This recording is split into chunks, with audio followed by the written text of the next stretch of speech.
And let's see. Okay, so integrating it, mindfulness in the PBIS framework. So, yes,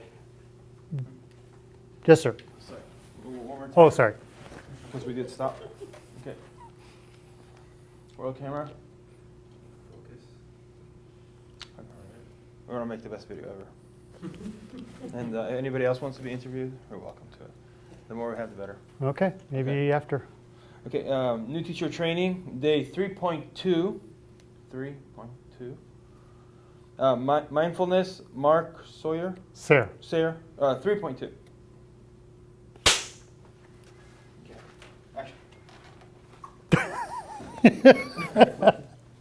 I'm sorry, I've never done this before. It's kind of cool.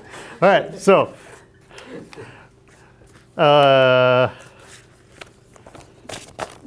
he can edit that out, right? So I've actually done the trainings, just not the filming.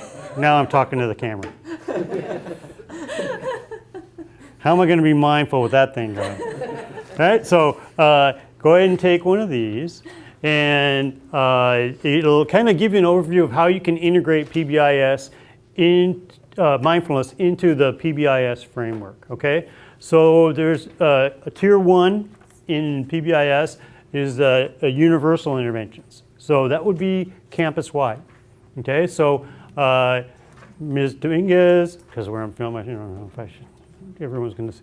Right, last year, 2 years ago, on this campus. Bought a bunch of those books, distributed them to the teachers, with the intention of having them do Mindful Minute in homeroom. That would be an example of a tier 1 intervention. All right, everybody on campus knows about mindfulness. Everybody gets a chance to do it. I've done a training at Forest Grove Elementary in Pacific Grove with their whole staff, and their principal is very much behind it, and so they've implemented it.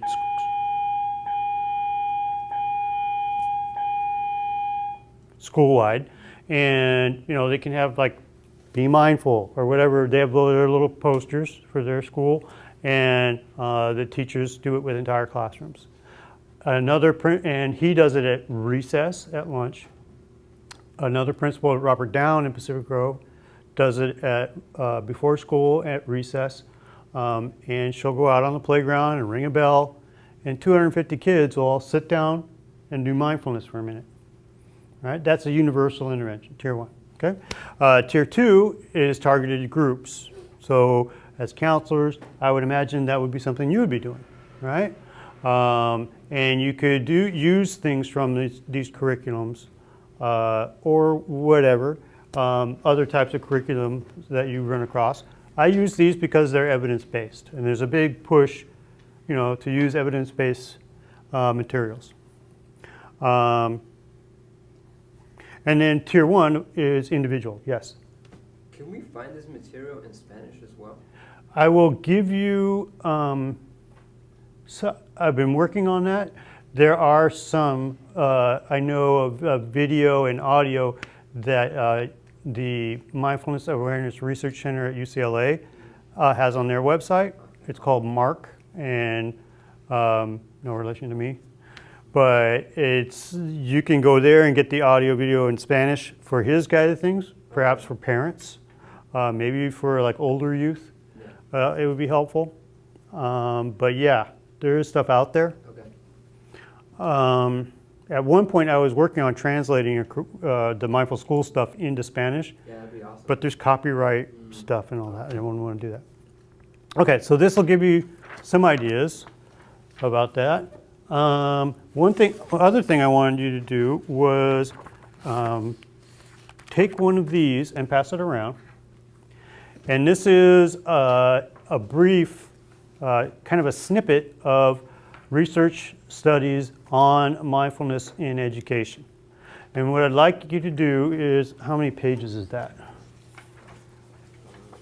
10. 10? Okay. So let's have you, may I have one?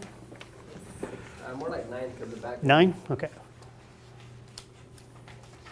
We could take a minute and okay, have you take page 1, 2, 3, 4. Aurelia, I think there's one on administrators, which is in the back. Maybe you would want it, mindfulness in teachers. 8.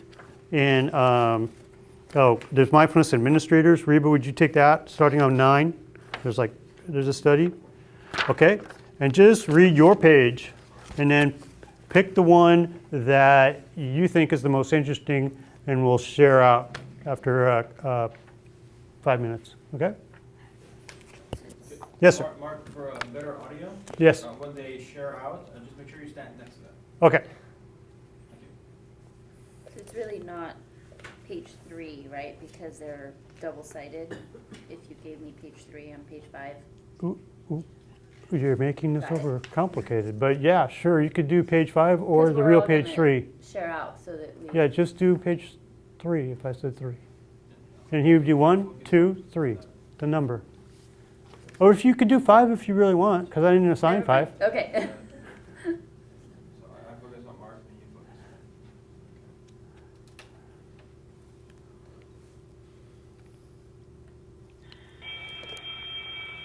Now that's a recording of a bell. They have like a bunch of different bell sounds, don't they? Yeah, there's a new bell system, so they're actually testing, Hmm. is there enough decibels? Oh, see? I'm being mindful of sound. Thank you for stopping when the bell rings. You're welcome. The only presenter who does that. Hmm.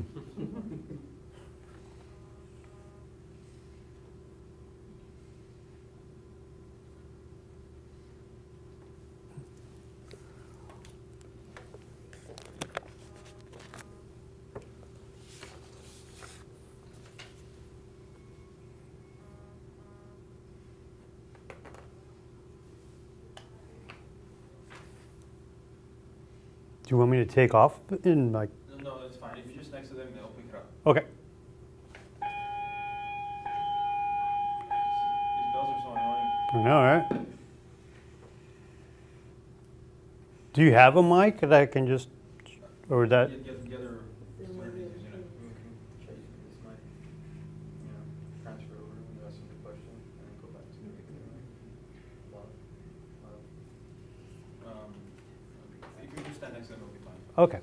I don't want to overcomplicate it.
Where did all the extra PowerPoints go? Right here. Oh, great. Thanks.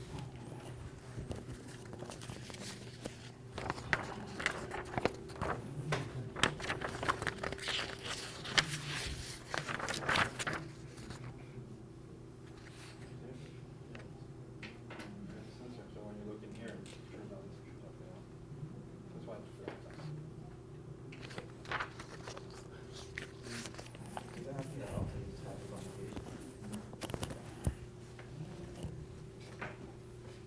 How are we doing? You good? There's not going to be a test, so it's not going to. Let's go ahead and just go around. And Orlando, can you tell us about one of the. Sergio. I'm sorry, Sergio. Thank you. Yeah, we're going to get that on camera. We're going to get it right, right? What you got? So the one that on page 1, the one that kind of, got my attention was the impact of stress reduction on negative school behavior. with adolescents. So this pretty much this study here was based off of 45 students within the African American ethnicity, and they're pretty much randomly assigned. There's between 25 to an actual experiment group, where the rest, the 20, were in a control group.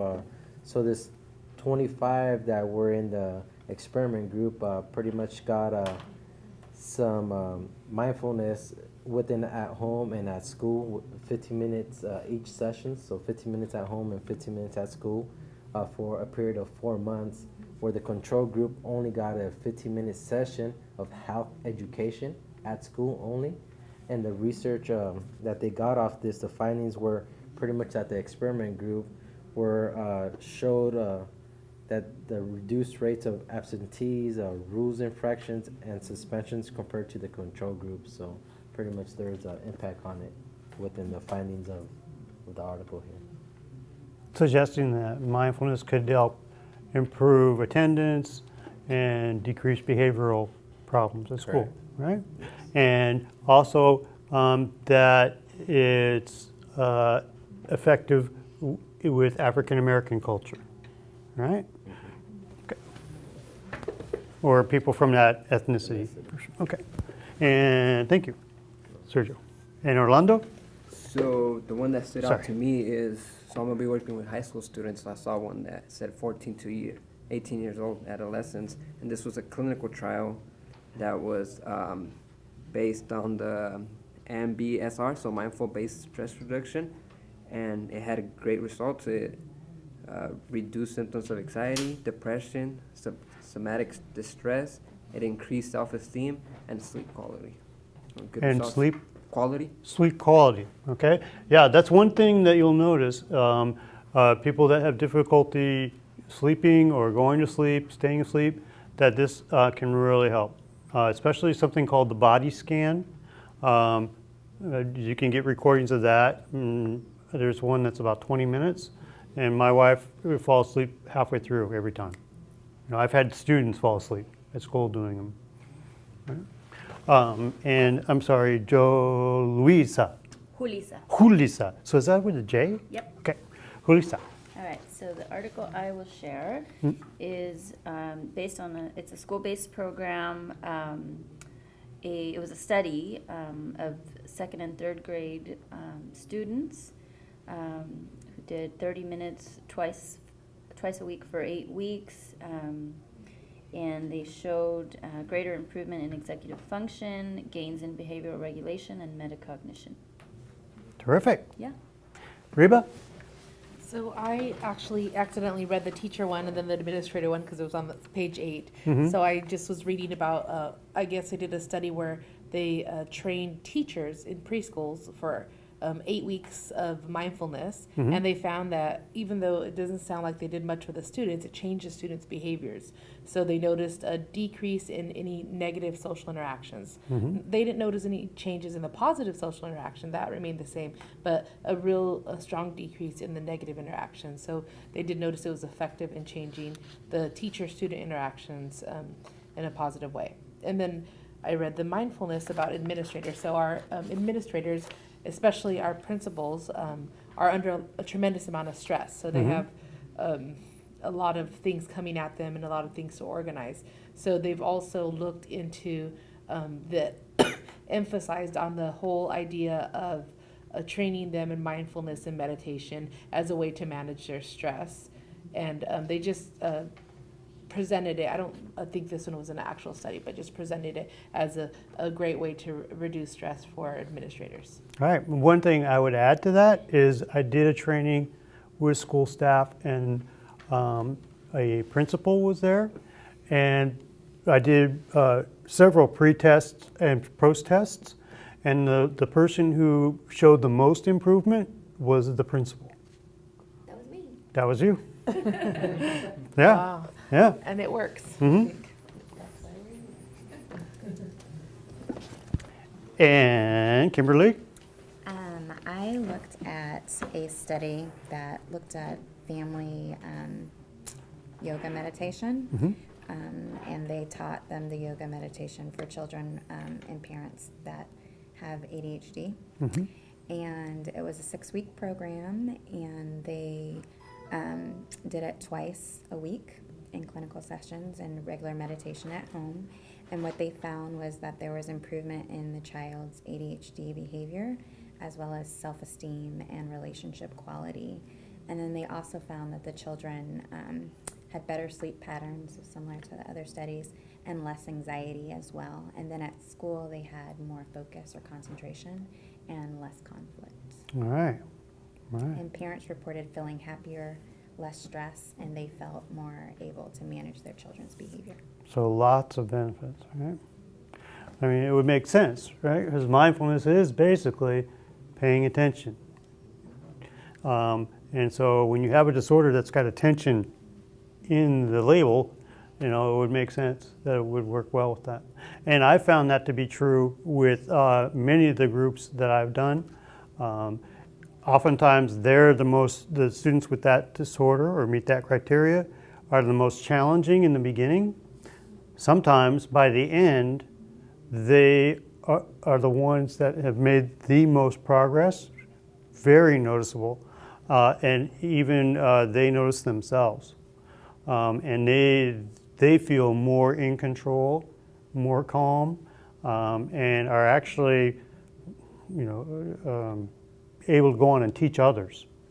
And one I had last year couldn't sit still and do mindfulness for 5 seconds when I got him. I mean, he was just off the hook. He was in this STC class for ED. And by the end of this year, he was able to do mindfulness with that app for 15 minutes. He was able to, at home, teach his mom and a group of people that are support, and all their jaws dropped because they'd never seen him sit still for that long. So it can be very effective with this particular population. And last but not least, So I Ms. Aurelia. basically took an overview to look at the themes across all of them, focusing really on the benefits of the adults and the teachers. And consistently, the research shows that the quality of their experience at work it becomes more satisfying, and they experience less burnout. And that's something that we have to really monitor in our educational field, that we give so much that we don't know how to replenish ourselves. And this consistently has shown that we are able to better take care of ourselves in order to take care of others. Mm-hmm. Absolutely. What do you all, any feedback about the study that Aurelia was mentioned? How do you take care of yourselves? Stepping back when you having the courage to recognize it and stepping back when you need to. Mm-hmm.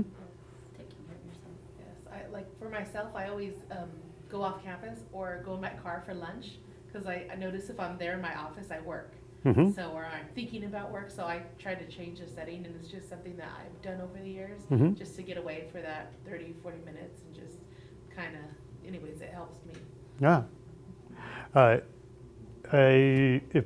can share a personal experience that I've had when I first started working in the therapeutic intervention program classrooms. It was extremely stressful. I had a double caseload. There were students with very severe behaviors, 5150s occurring regularly, emergency IEPs, children getting restrained. It was very intense. And I began getting severe migraines. And they got worse and worse to where I had to take time off. And they give you a special medicine for migraines. And that wasn't helping. And they almost became incapacitating. And so I got really serious about mindfulness, and that's when I took the course with the hospital. And what I would do is go out to the car at every lunch every day. Before that, I'd been going out to my car and trying to take a nap. And I would come back and then do 2 groups in the afternoon with these boys. I was exhausted even after taking a nap. I would go to my car and do it for 20 minutes and then come back. and I would feel much more rested than if I had taken a nap. The migraines began to recede. The more that I did it, the less occurrences I would have. To the point where I could take less and less medication and then only have it for like an emergency. If you see the scintillation, you take it before that, and then that helps keep it from coming on. So that's an experience I had. There's been research on mindfulness being more effective than medication for certain disorders. And some people have an aversion to medication. They don't want their little boy to take Ritalin. They don't want him to take other medications. And they said sometimes they might think it takes the joy out of them, right? They become more calm, but it's almost like they're a zombie, they'll say, or something like that. And these are legitimate concerns. When it comes to medication, we're not in a position, we're not doctors, none of us. We can get in a lot of trouble for even going down that road. So we need to stay in our lane, right? But we should give parents, information to let them weigh the risks and benefits. And one option might be mindfulness. You can do it in conjunction with other treatments, right? And that can be helpful. All right, so my laptop locked up because it's so secure for the county that even we can't use them sometimes.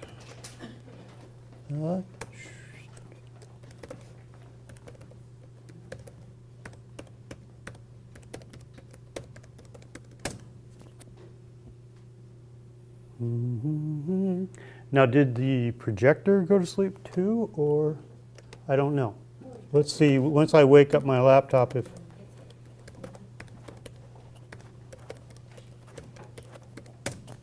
shoot.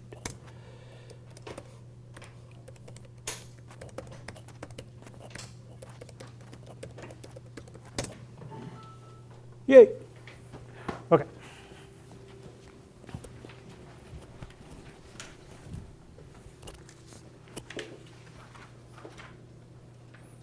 Okay, so one of the things I like about MindUp is it's designed to be integrated with Common Core curriculum standards. So teachers could use this.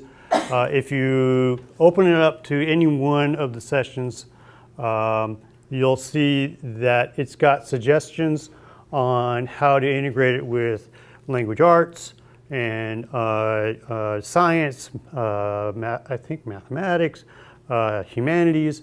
All right, so there are ways to weave mindfulness into just about everything. And so some of the things, they break it down into in the beginning, it's important to start out with just do the breath. So doing like the mindful minute, okay? And that would involve the bell, right? And teaching them about just pausing and doing the mindful moment. It could be 30 seconds, right? Ideally, it would be 3 times a day. In the morning, as soon as they arrive, before lunch, after lunch, and before the end of school. One reason why those times might be, if you know about PBIS and you know about the information collecting system, there's a way, it's called SWIS.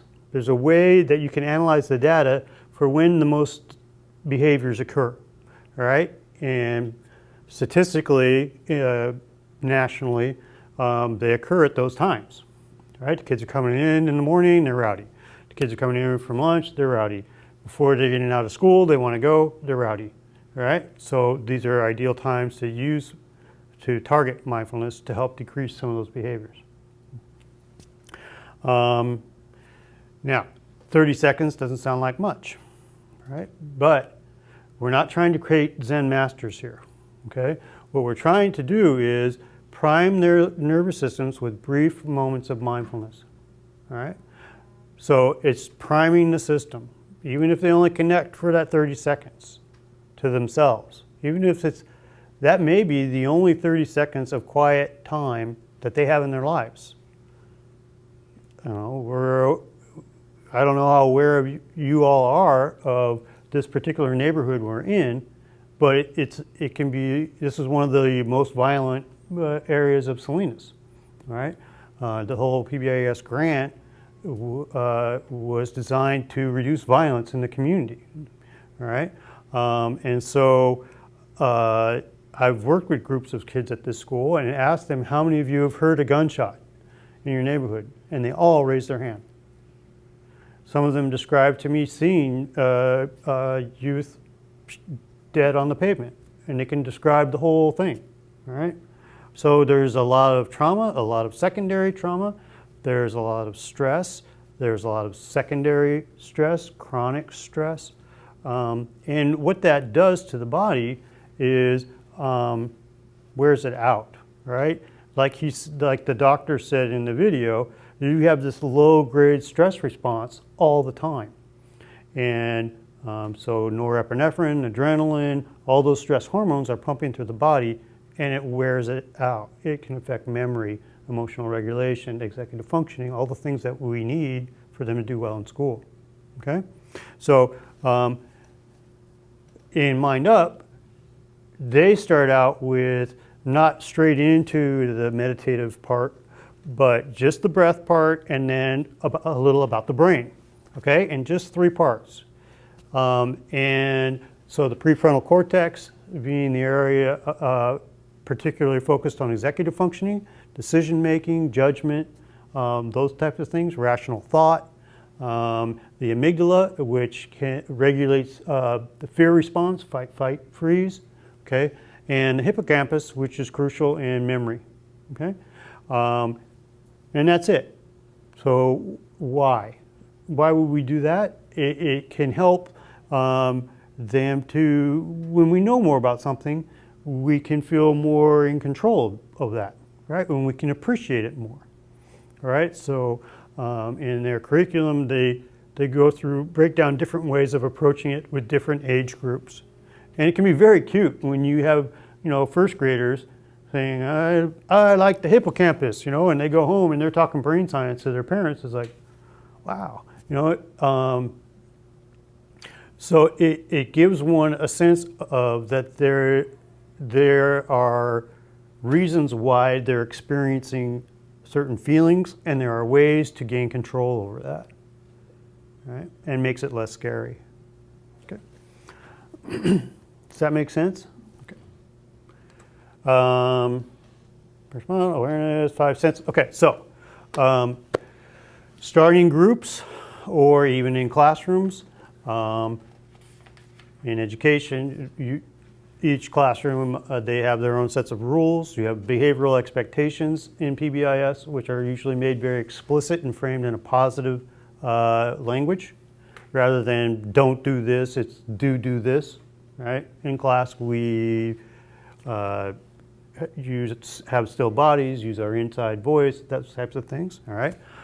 In Mind Up, they have similar suggestions.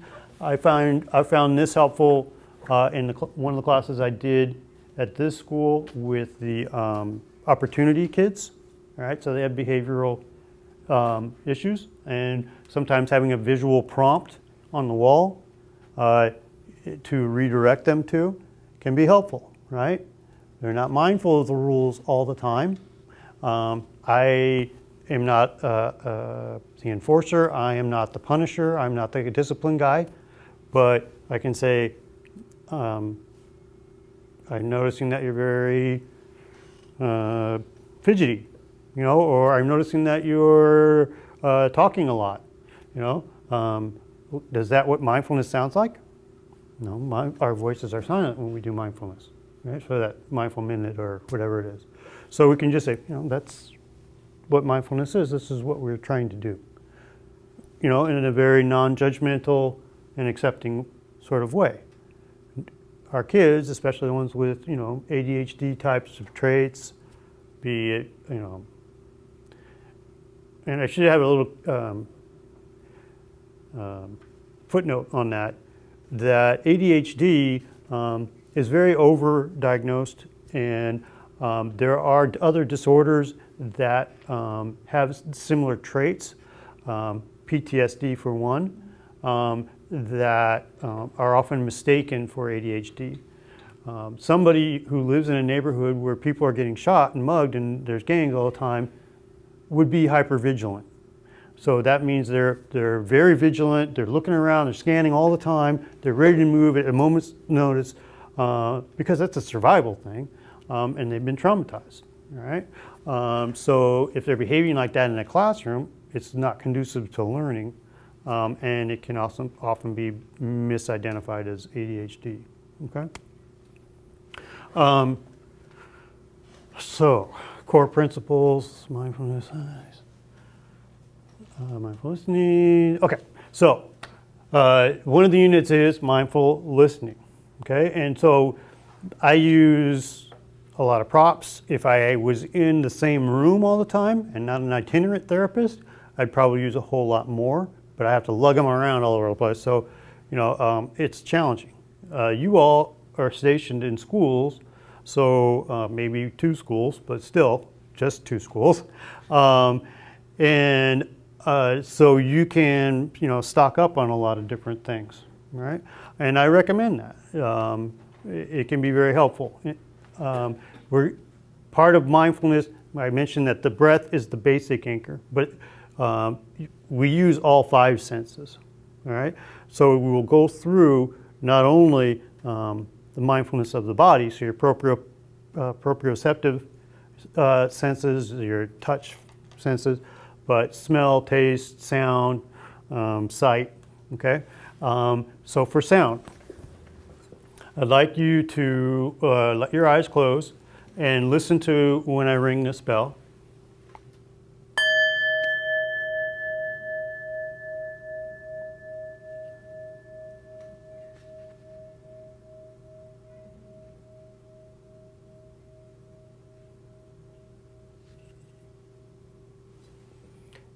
And now I'm going to ring another bell, and I'd like you to listen to that.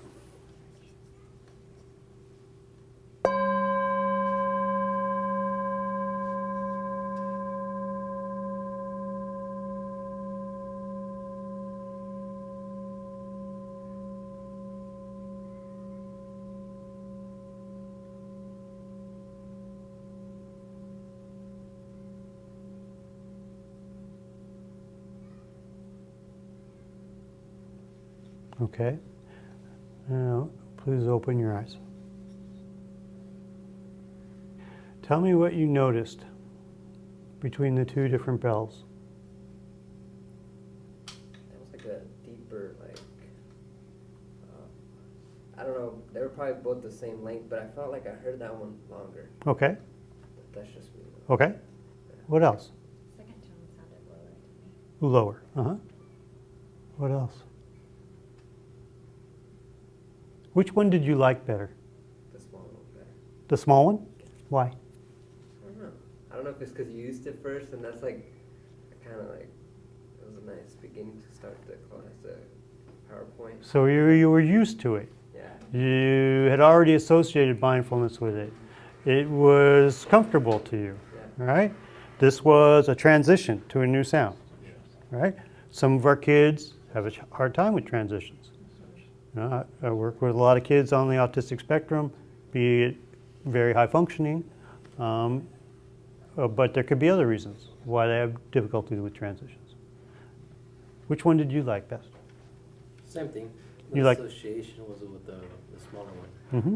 But at the same time, I could go and transition to that one. Mm-hmm. Okay. What about you? I like the second one because it was different. It also felt longer.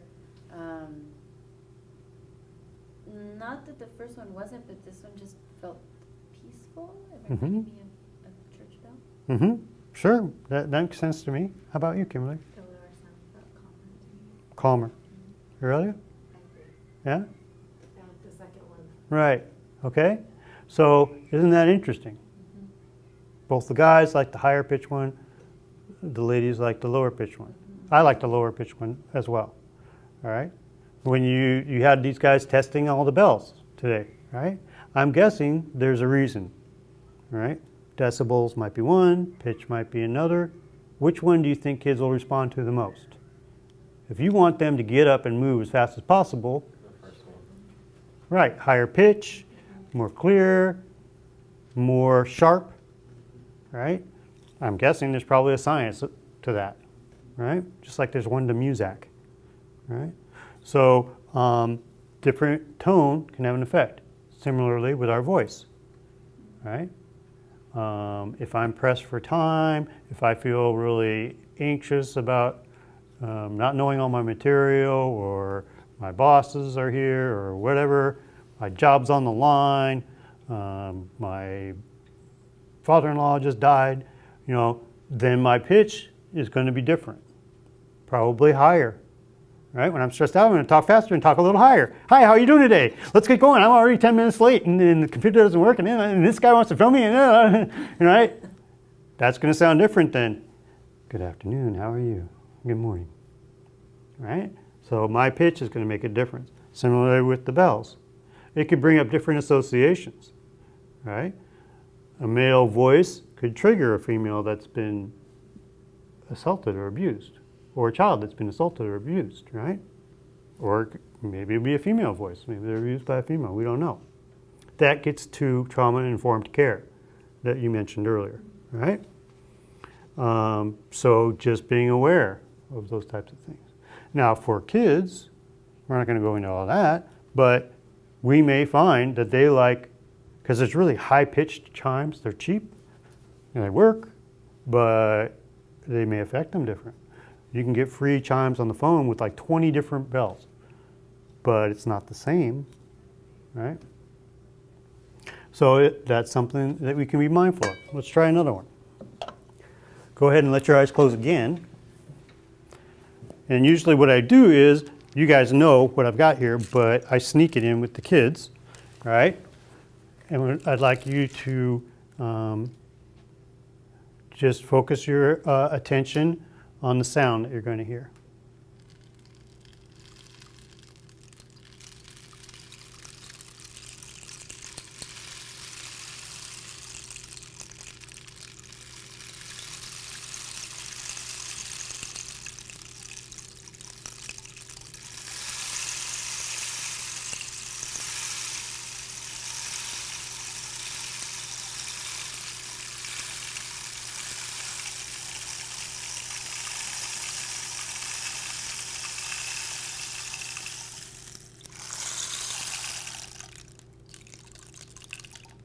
And then they'd have to open their eyes.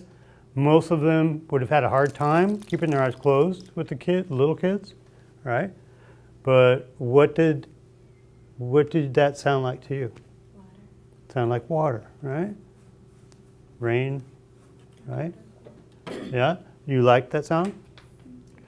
What kind of memories does that, did it bring up any memories for you? I was thinking of a waterfall. Yeah. Okay. And that's a pleasant thought, right? Okay. Anybody else? I was thinking about Mexico. Mexico. It's usually raining around this time of year. Okay. Where I'm from. It comes out of nowhere. Yeah. You get stuck out in it. Yeah. Ah, okay. And those were good thoughts, happy thoughts, Yeah. Peaceful. nostalgic, could bring up memories of somebody you miss, right? Could be relaxing. I love the sound of the rain, like on a skylight with a fireplace and a book. You know, it's a favorite memory from childhood, so it could take you back in time. All right, so all these types of memories and sounds, tastes, smells are connected with our neurons. Right? It's not all in the hippocampus; it's memories distributed. Right? So it can trigger all these different associations. So when we're asking them to focus just on the sound, their minds are going to wander to all these different things, right? And that's all part of mindfulness. So when we get, with students that are able to journal and willing to write, you know, I often work with challenging kids, but that's something that you can do with classrooms or groups, is have them, right, okay, what did you notice and how did you feel? What thoughts came up? And have them share those types of things, all right? like I had noticed, that reminds me of the sound of the rain on the skylight with the fireplace, and it's very calm, it's very peaceful, it's a good childhood memory, all those types of things. Now, if I'm stressed out at school, and or I'm stressed out anywhere, and I want to calm myself down, and I had access to that sound, that might be a form of self-soothing, right? A coping skill. So there's other, I mean, that you could have on a phone, or you could just think about the sound or think about the memory, like going to your happy place, right? Okay, so that's one with sound. I do one with smell. It's one in the book, and what I do is I get paper cups, and then I get Tapatio, I get vanilla, and I get white vinegar or apple cider vinegar. And I pour them on cotton balls, I put them in the cups, and I put Post-its over the top. So everybody gets 3, okay? And I have them all smell number 1, which is usually Tapatio or vinegar. And usually I'll get like faces and ask them what that reminds them of, right? Could be salad dressing, could be garbage, right? And I hadn't heard garbage before I came to this school before, but it's pretty common now. And this is one of the first times I did it. So, but you think about it, right? When food goes into the garbage, it starts to ferment. So there you get the vinegar smell, right? Not a pleasant smell. Tapatio, on the other hand, you might get mixed, right? Some people love it, some people hate it, some people think it's not spicy enough, you know? But, you know, it's like mom's burritos or whatever, and it's a great memory, right? Vanilla could remind them of ice cream, could remind them of cookies, could remind them then of Christmas, could remind them of special holidays. Good feelings, usually, right? So your olfactory bulb is right next to your brain, so you can get a lot of associations very quickly with smell. So that's a kind of a fun experiment to do with people. With the raisins, there's a classic one, and he talked about it, mindful eating, in the video. Right? When you eat, just eat. So what I'd like you to do is take a raisin and pass them on.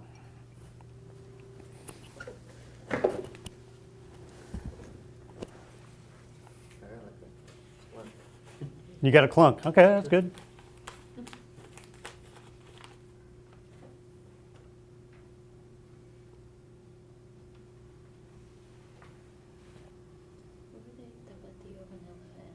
Vinegar, but you could do anything. That's just what I happen to have in the kitchen, right? So, thank you.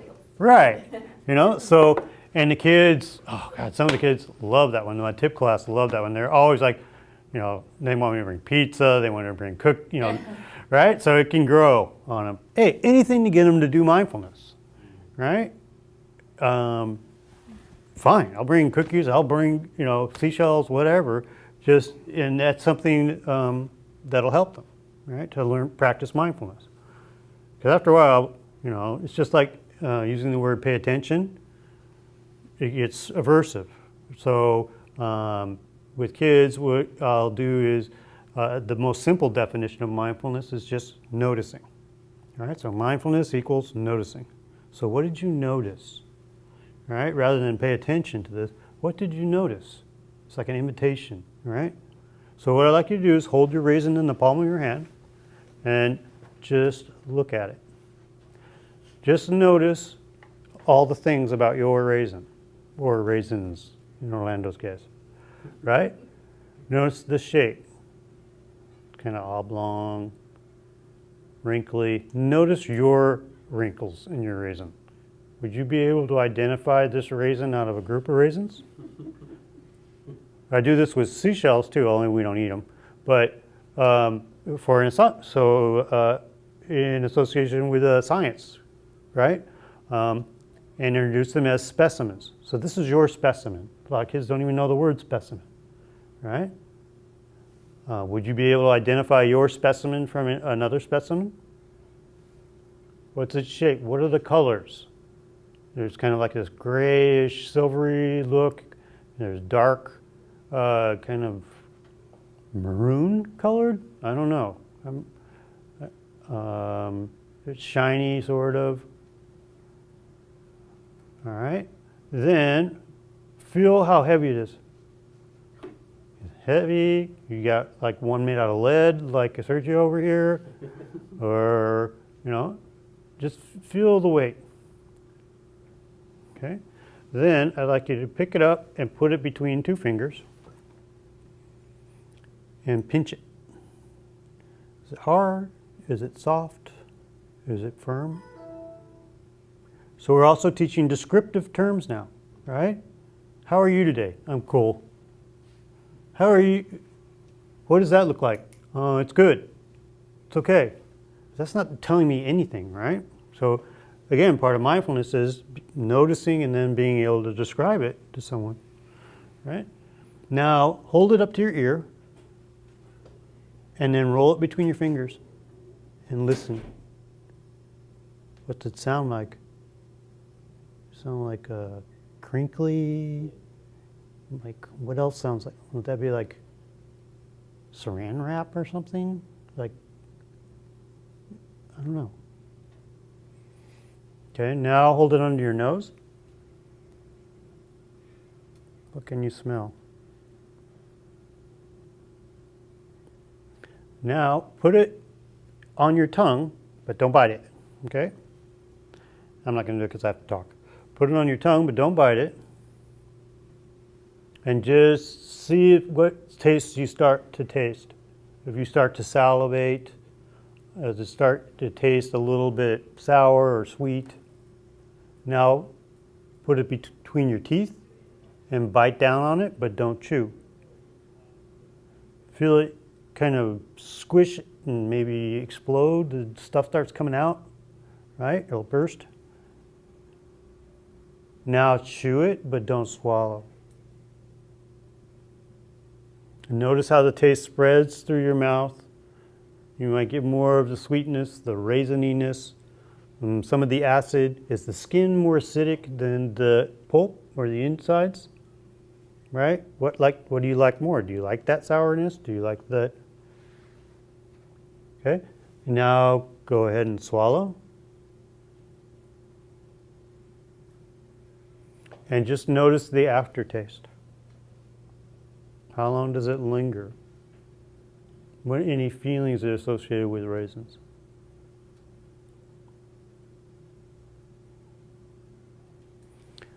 So, imagine if you were to eat like this, you think you would eat more or eat less? Less. Take a lot longer, right? I mean, how many times have you eaten like a bowl of popcorn or chips and like inhaled it and not even and ready to eat more, right? Or, speaking of raisins, a box of raisins. Sure, right? Do you think you would enjoy your food more? Yeah, right? So, I mean, and these are questions that we can use with our kids, right? And they'll make those connections too, all right? So that's an example of mindful eating. Let's see, what else? Oh, I brought these today. Go ahead and take one, pass them around, just because they happen to be in the office.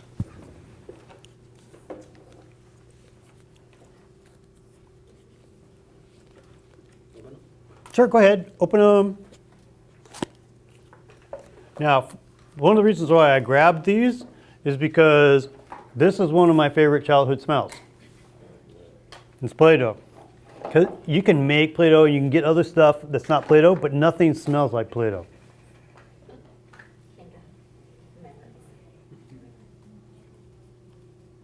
All right?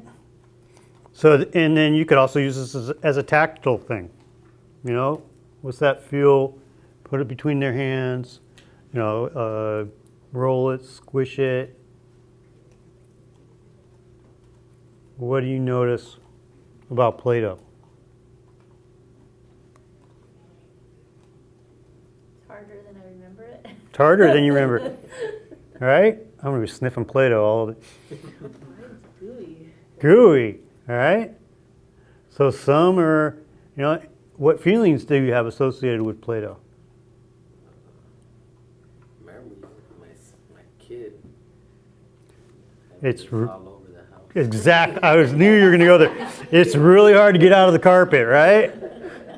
Right? So that's one, and I denied myself that pleasure of Play-Doh with my son because I didn't want to have to get it out of the carpet. But at school, it's your carpet. So. No.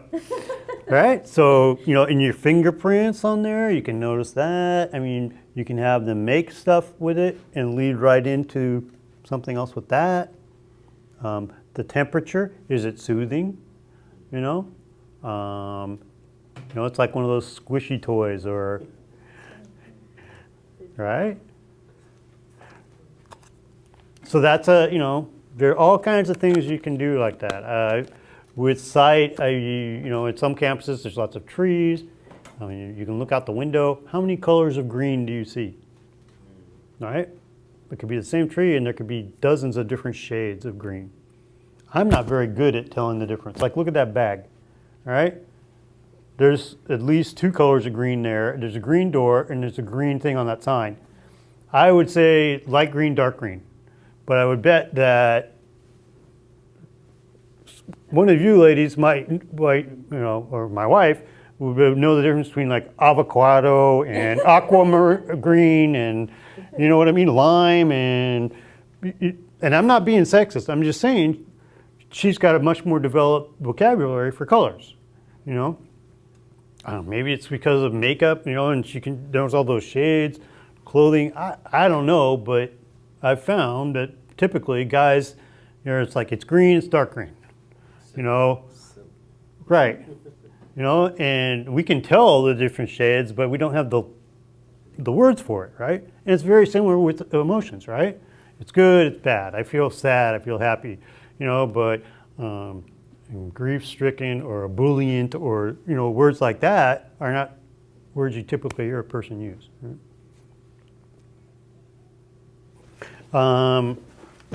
Let's see, let me turn my machine back on.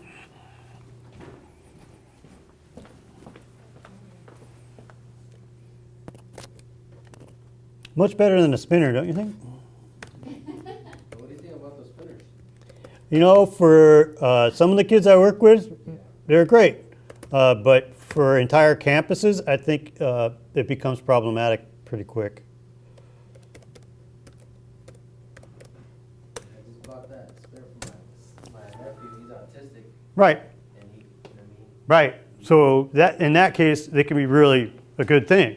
Right? I was working just this last semester, and one of my guys was on the spectrum, and for him, it's a great thing. And then we're walking across campus, and this teacher starts yelling at him. He says, "Don't you know those are against the rules now? Because everybody and their brother all of a sudden has one."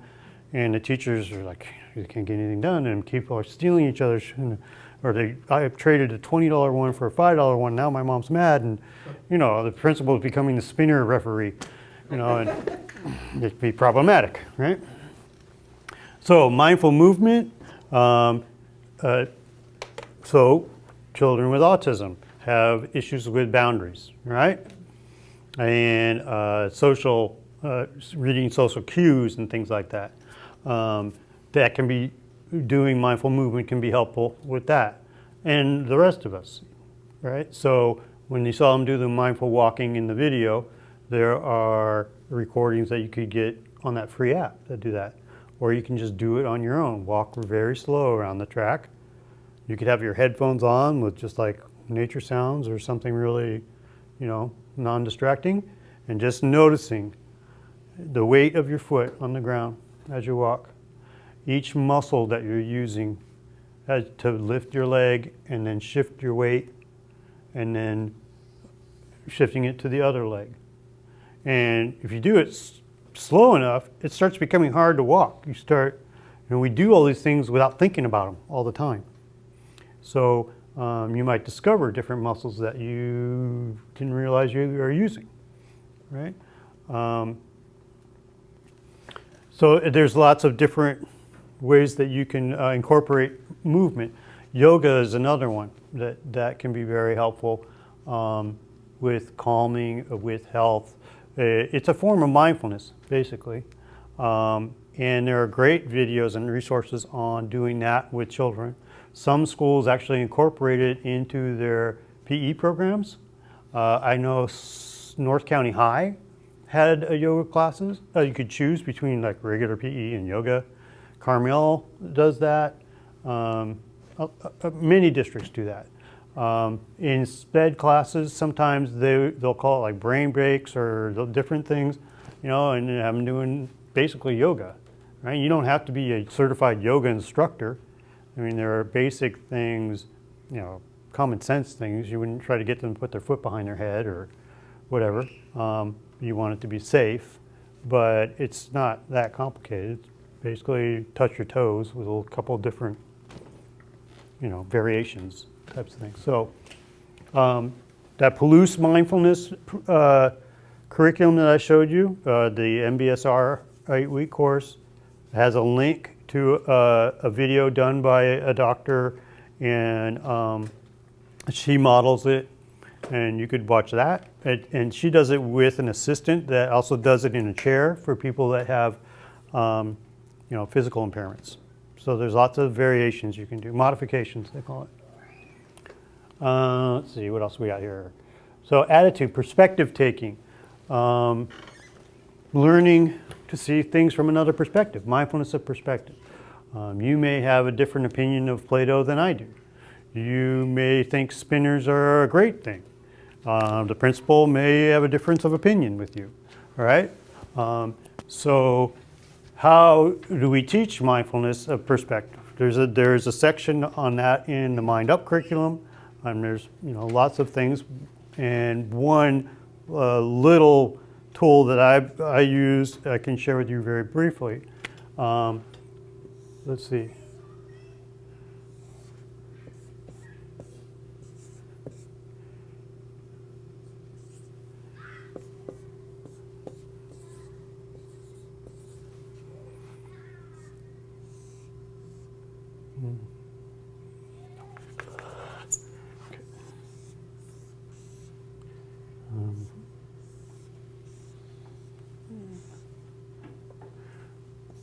I'm not an artist. Okay, so no. Okay, so person number one, what do you see? What does person number one see? If I say, what's written on the box, what's person number one going to say? Yes. Yes. If I say, what's written on the box, what's person number two going to say? No. Right? Okay, who's right? Both. They both are, right? Now, if person number two comes down to person number one's level, what's person number two going to say when I say, what's written on the box? Yes. And? No. Because he's seen it from both perspectives, right? Simple, short, sweet, a way of communicating that concept. Let's see, taking action mindfully. So, teaching optimism, they have boxes in there. And there's research that shows that students that are optimistic, people that are optimistic, are better able to learn, to form new memories, have better mood, and therefore better health. All right. So that would be something that, I mean, you can do that in a lot of ways. One way that I would suggest is helping to increase positive self-talk. And so one way of doing that would be affirmations. So I do presentations at North County High in their health class on teens and stress and mental health. And I'll ask them all to repeat after me. I am smart. I am strong. I am good looking. All right? You didn't do it. All right? So then they'll always laugh at the end when I do the good looking thing, right? So examples of negative self-talk. I'm so stupid. I'm never going to be able to get this done. I'm so weak. No one's ever going to like me. All right? I'm so ugly. I'm too fat. I'm too thin. I'm too short. I'm too tall.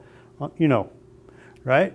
So lots of research again, just like the fake smiling thing can change your mood.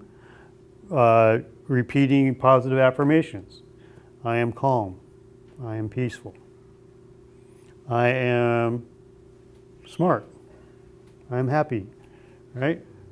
Just doing things like that can improve a person's mood and make them more prepared to learn, right? Appreciating happy experiences. One example could be like the experiences with my smelling Play-Doh, or the sound of the rain stick, remind me of the rain on the skylight, right? You can create happy experiences. This summer I took youth out on outings, and there's no pressure, there's no homework, there's no, demands of tasks, that type of thing. And we go out and create happy memories. I take them to the beach, I take them to the woods, right? And then when we're back in school, I did this last summer. When we're back in school, I mean, these are kids where you ask them, tell me about a happy memory. And it's like, I don't have any happy memories. I've had a terrible life, and there's nothing good in my life. Well, now I can say, remember last summer when you were in the back seat of the car and you guys were singing, on the radio? And we ate so much ice cream, your buddy threw up? Or we waded in the ocean and I dragged you around on the boogie boards? Right? I can challenge that belief, right? I can remind them of those happy memories, right? So that's something unique I have because we have shared experience. And you may not always be able to do that, but if, let's say, as a tool, sometimes in classrooms we'll have the students have a box, and it'll have like a spinner or a picture of their mom or something tactile or that will remind them of a happy thought. It could be vanilla, it could be tapatio, and they could just or look at it, and that can help them to cope, self-soothe, right?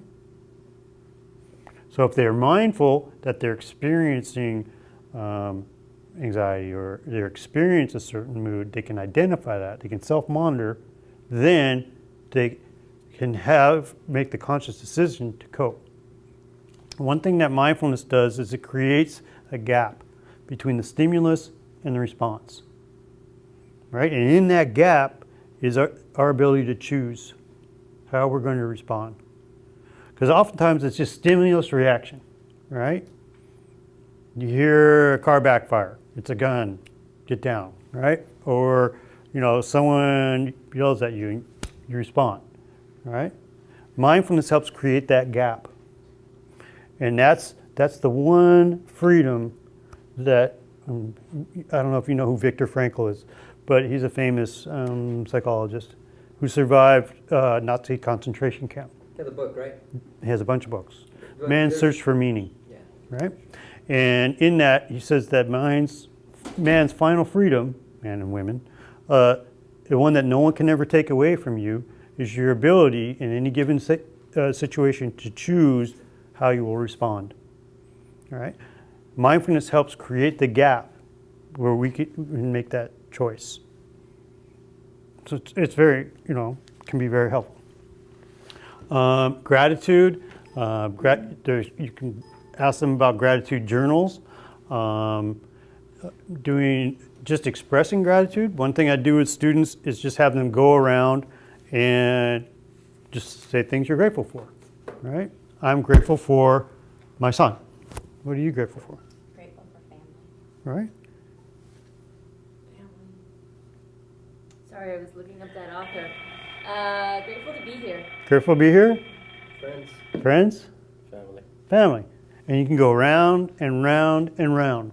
One exercise that's in the book that I do with kids in groups is making a gratitude bracelets. So I went to Michael's, I got like this little stretchy cord, and I don't know anything about beads, so I just grabbed bags of all the ones, different kinds, shapes, sizes, texture, furry ones, glass ones, wood ones, right?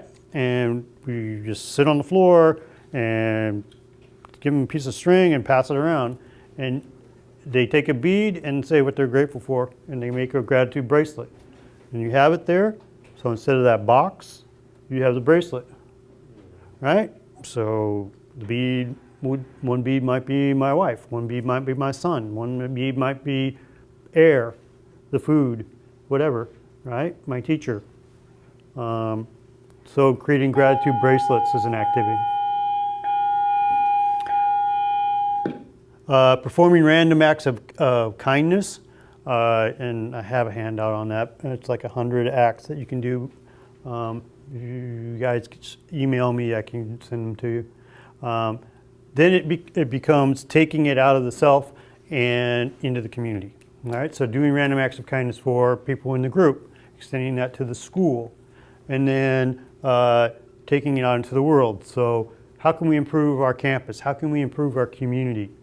Right? And that's kind of how Mind Up wraps up their whole curriculum. There's nothing written in stone that you can't take any of these units out of order. And you can do this in, there's 15 units. So if you did it twice a week, you could get through, you could skim through the material in 8 weeks. In Mindful Schools, they suggest doing it twice a week for like 15 minutes. Okay? Mind Up, there's so much material you would never use it all. You could stretch it out to 1 unit a week. You could stretch it out over across an entire year. You could have open-ended groups and mix it up. Right? So if they come in the middle of the year, they wouldn't be lost. Right? So those are some other ideas I would plant with you. And I just covered that. Okay, so this is a quote by the Dalai Lama, which I thought was pretty cool. Being that we're in a community that's kind of known for the violence, I think this teaching mindfulness to the students, the staff, the community could help be a part of helping to reduce that violence in our community. Questions? Just thank you. Yeah, I'm not done yet. I'm just giving you a chance for questions. Okay. Because usually I get down to I have 2 minutes left. Reba knows I talk too much, right? And I have like 2 minutes left. So questions, see ya, kind of thing. And everyone's already packing and out the door. So I wanted to, and I've got some websites I want to show you too. Yeah. So what I'm hearing is that these curriculums are good for either, you can whole group classrooms. I know some of our freshman seminar teachers are going to be trained in it, but also as a counselor or as a school psychologist, you could just pick this up wherever you want it to as a curriculum. Right. The Mind Up and the... Right. Mind Up is like anywhere from $15 to $20 on Amazon. And it's all ages. It goes up to 8th grade, but there's no reason why you couldn't use the 8th grade middle school one with high schoolers. Just, again, nothing written in stone. But I'm going to show you more stuff too after this. Okay. Any other questions? Okay. What's the name of that author you mentioned, the last? Viktor Frankl. Thank you. Man's Search for Meaning is his main book. This is the one he's most known for.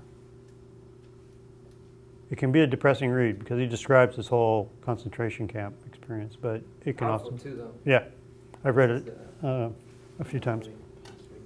High school kids, it would be good to have high school kids read it. Okay, so Palouse Mindfulness, we did. All right, let me show you some of these websites. And there's some cool stuff that I wanted to show you that we will have time for. Okay, so let me...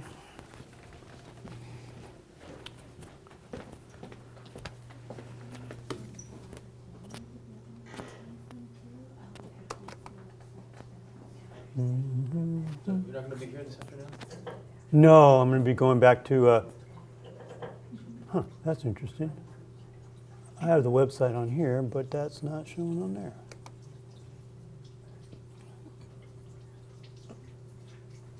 I want to go to... Let's go... It's like a joke.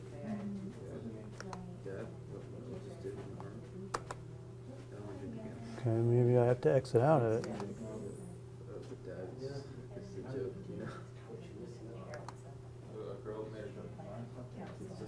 There we go. Okay, so this is the Palouse mindfulness site.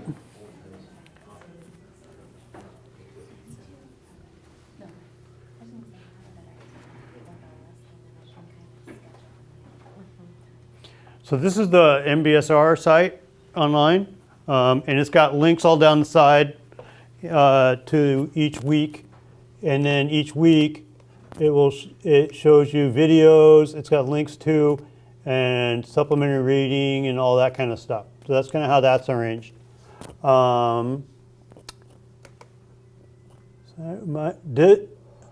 This is a really cool website for teachers, by teachers, and it's got all kinds of activities and different links in it.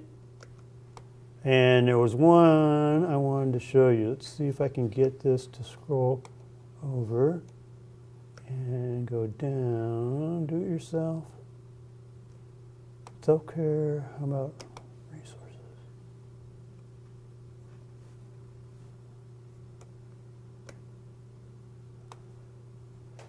Human camera, mindful. So, oh, here we go. This might be it. Yeah, this is really cute. This is on the teens resource page, and you might recognize the song.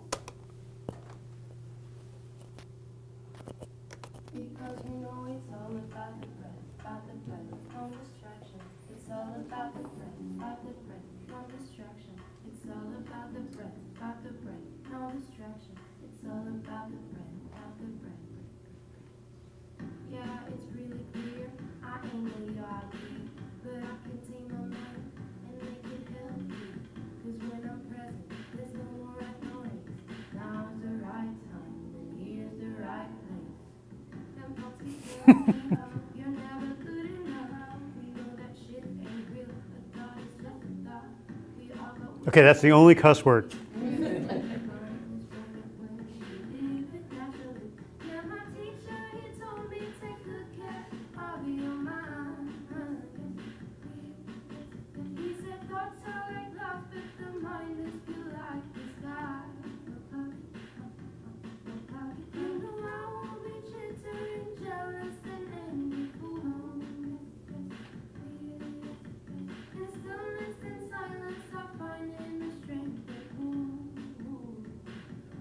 Because you know it's all about the breath, no restless.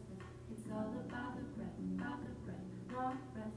It's all about the breath, no restless. It's all about the breath. I'm bringing mindfulness, go ahead until the meaning goes in. I'm just playing. I know you think you're strong, but I'm here to tell you there's no stillness and silence with a real strength and cool. Yeah, my teacher, he told me take good care of your mind. He said thoughts are like clouds, but the mind is feel like the sky. You know I won't be jittering, jealous, and envy fool. In stillness and silence, we'll find in the strength and cool.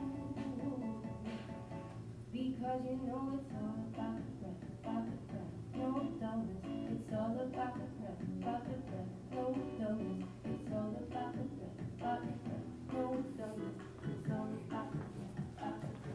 Because you know the mind can be trained, Don't worry, the mind can be trained, Don't worry, the mind can be tamed, Don't worry, the mind can be tamed, Because you know it's all the word and stuff. So you get the idea. Kind of fun, with high school students. You might have more appeal, it's based on a popular song, and the words, pretty good message.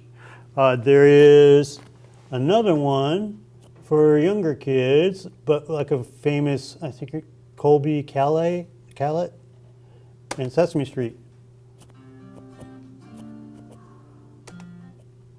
Let's see, who's gonna go? There we go. Let me go.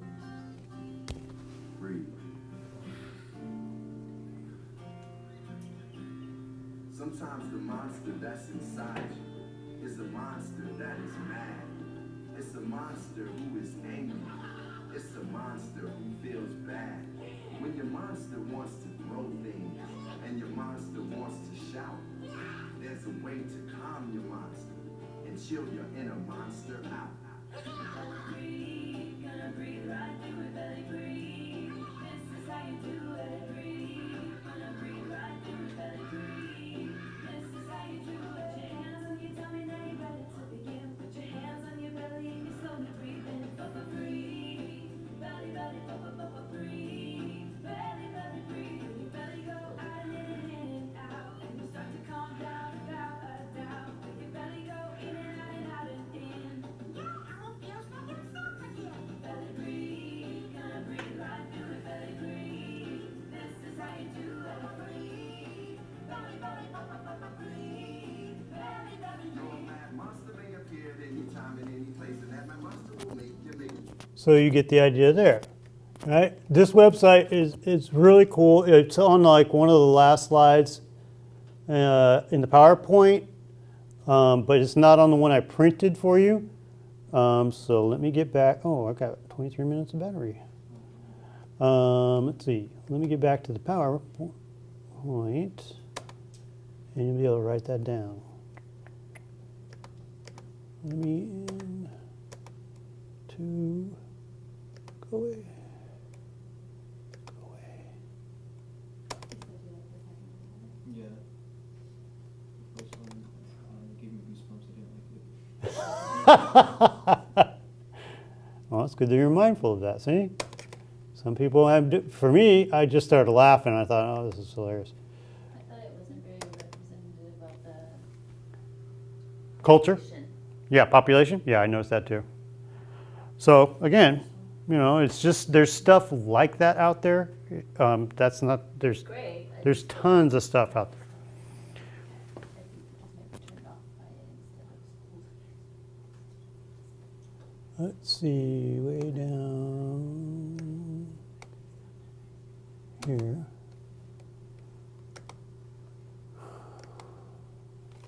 Okay.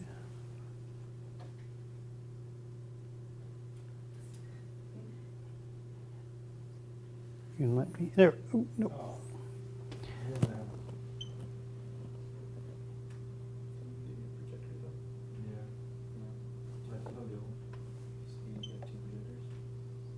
Okay, well, I'll just tell you then.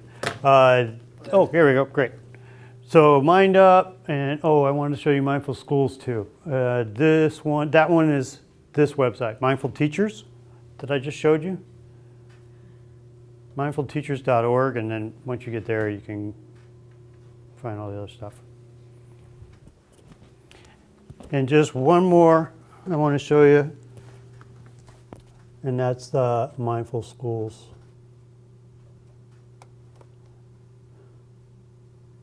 The Mindful Schools website is really a very, very rich, very well done. And let's see, teacher. Let's just do that and go.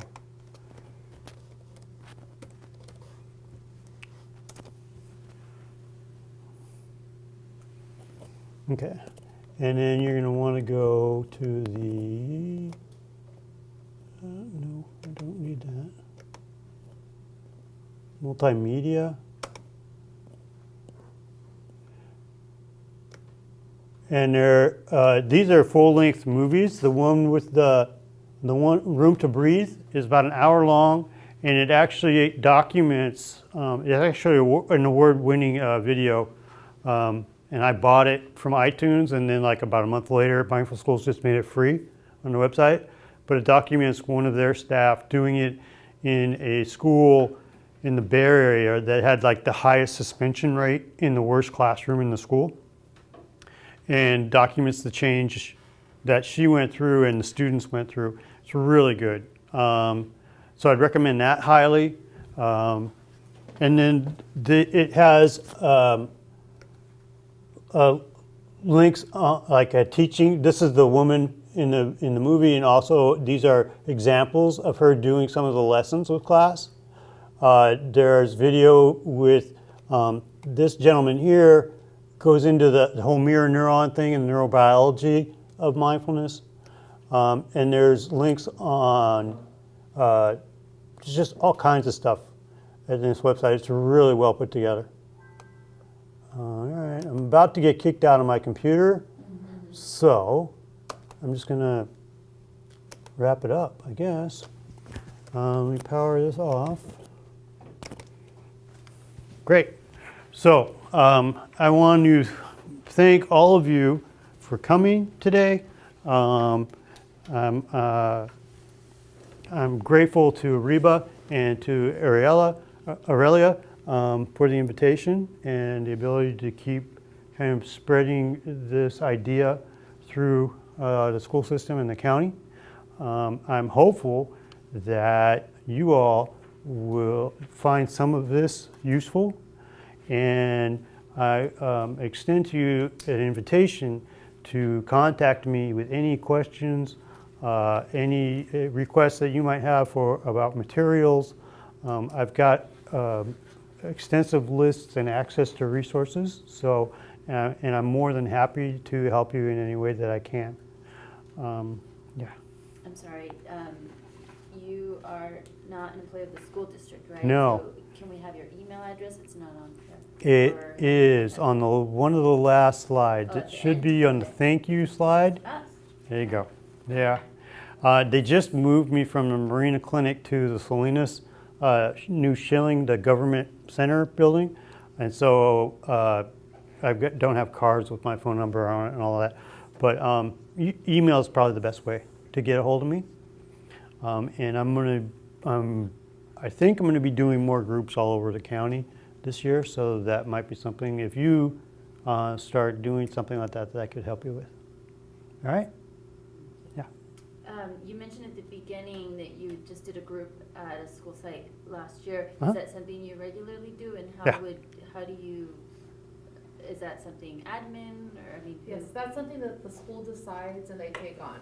So we, the principal, and we're building what we call, we haven't talked a lot about it because it's too much information, but the part of the PBIS is the mental health piece, which is called the Interconnected Systems Framework.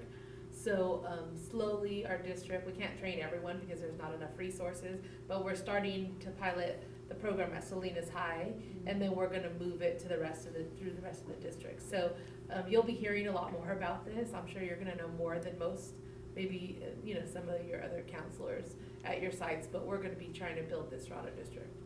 Mhm. And the principals they're the ones that Mhm. spearhead it all. Right. And I'll be doing that in some of those schools, I believe, and I've been doing for the past 4 years or so, in the TIP classrooms and things like that. Just know that you're not alone. There are other people in other districts doing varying levels of implementing mindfulness, and in our agency as well. And this is a direction that we're heading in. Any other questions or things that came up? Do you think you'd be able to use this in your personal life? Absolutely. Yeah? Would you use it in your personal life? Okay, great. Then I consider this is a success. Oh, yeah. Great presentation. Thanks. Yes, thank you very. You're welcome. My pleasure. The information that, the way you're presenting everything. Yeah?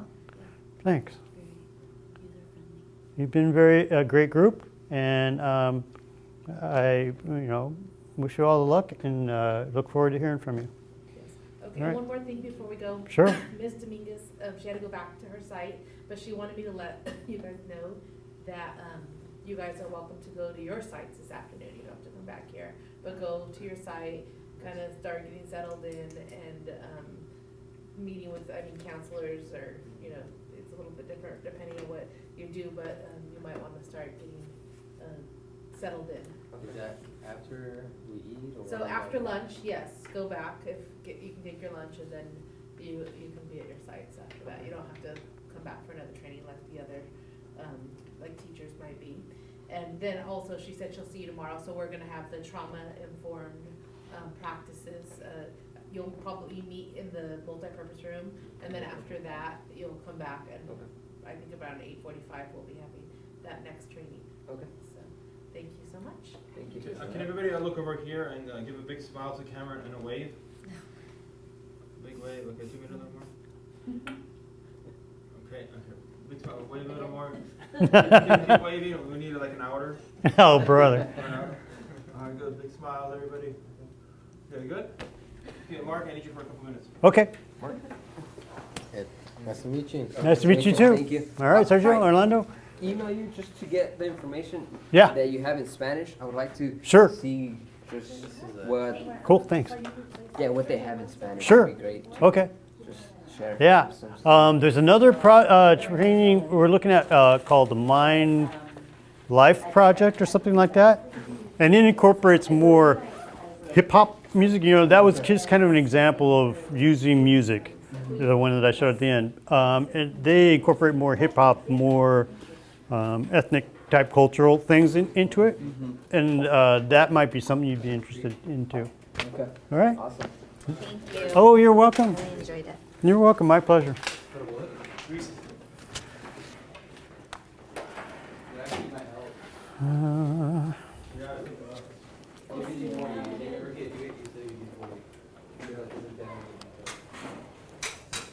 Thank you. Thank you. See you tomorrow. Okay, let me take your spot. That's your mic. Yeah, you're good. Sorry, I was gonna tell you when you got here, but then we got here late and I slipped my mind. I was gonna, No worries. and what they did last year is they ended up filming us and then they can show the people, because we have a lot of.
Students are bringing to you, and our city experiences a lot of trauma that we also as citizens of the community internalize, and this skill set is going to not only help the students, but I think in turn it'll help you with the volume of support that you provide that sometimes tends to deplete you. You need to have a own practice in a safe place for you to preserve yourself. So when thinking about this, I decided to seek out Mark because I think it's something that this is something that's going to eventually grow and grow and grow to provide this type of training to our entire district. But you are the pioneers of this, Reba, myself, and Mark. So I'm very excited that Me we get to too. do this together. Yeah. There's over 75,000 students in Monterey County. And up until a couple years ago, I was one of the only people doing deep mindfulness things with our guys and training people in mindfulness. And I can't do all 75,000 kids by myself. You know, And I can't even train all the staff by myself. So the more of you that learn about it, we've done some trainings previously. We did some pilot trainings here at this school with some staff. And so it's growing. And now I've trained over 50 of our clinicians in mindfulness, both for themselves and how to use it with students. And I've done some trainings at MCOE on mindfulness for staff from other districts and your district. So it's growing. Okay?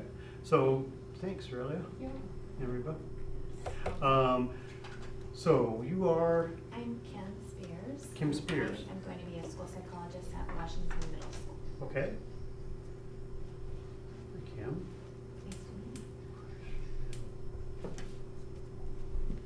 you. Mindfulness skills and practices, both for yourself and for teaching others. You're going to actually do mindfulness practices today, and we'll do several different types. I'll also do some demonstrations and interactive things with you. And I'll give you access to resources so that you can go on your own and not only use what you learned today with yourself to develop your own practice, but also with youth, okay, and staff. And you'll have access to resources that you can use in the school as well. How many of you know about mindfulness, or what can you tell me about mindfulness? I just, the way when I interpret that is that in a class at grad school, our professor, Dr. Later, he used to use that before class session began. So pretty much you'll do the 2 taps and we just With this, because it's going to give a broad overview, and then we'll touch on things that they say, and I can refer back to it during the rest of the training, okay? All right. I'm going to need to go, probably turn it on over there. Sure.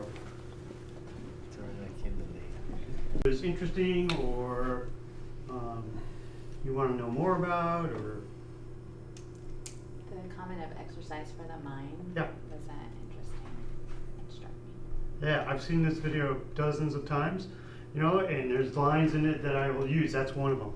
All right, this is the new form of exercise. All right, so your mind wanders. It's like doing curls. You notice it, and you just bring it back, non-judgmentally, with acceptance. Okay, so he said there's some research to support mindfulness. That was an enormous understatement. All right, there's actually a huge amount of research, and these are just some of the benefits of mindfulness.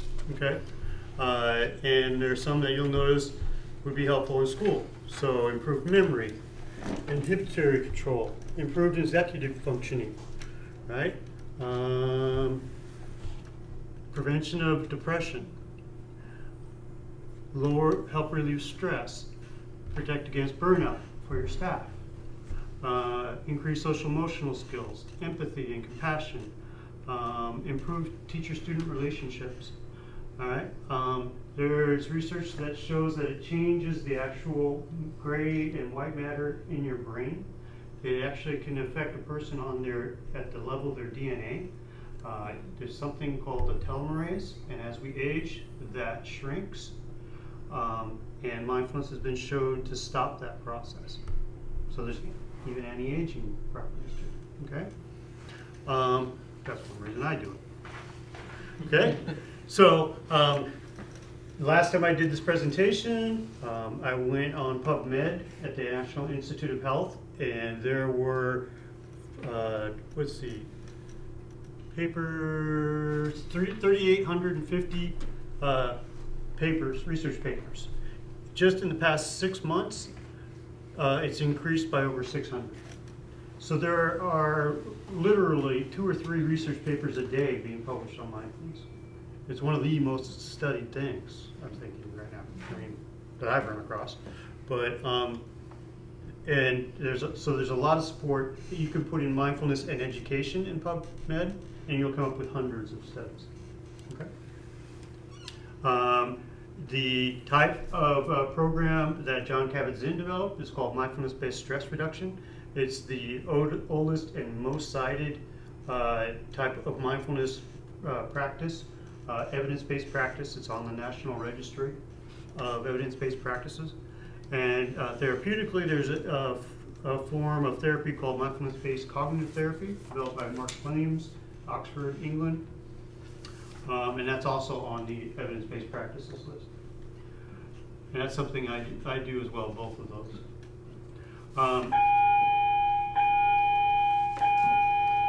New bell. So, everybody's doing it. So there's articles there on military training people in their staff in mindfulness. Police forces are doing it. In business, you saw the vice president of Google in the video, Steve Jobs.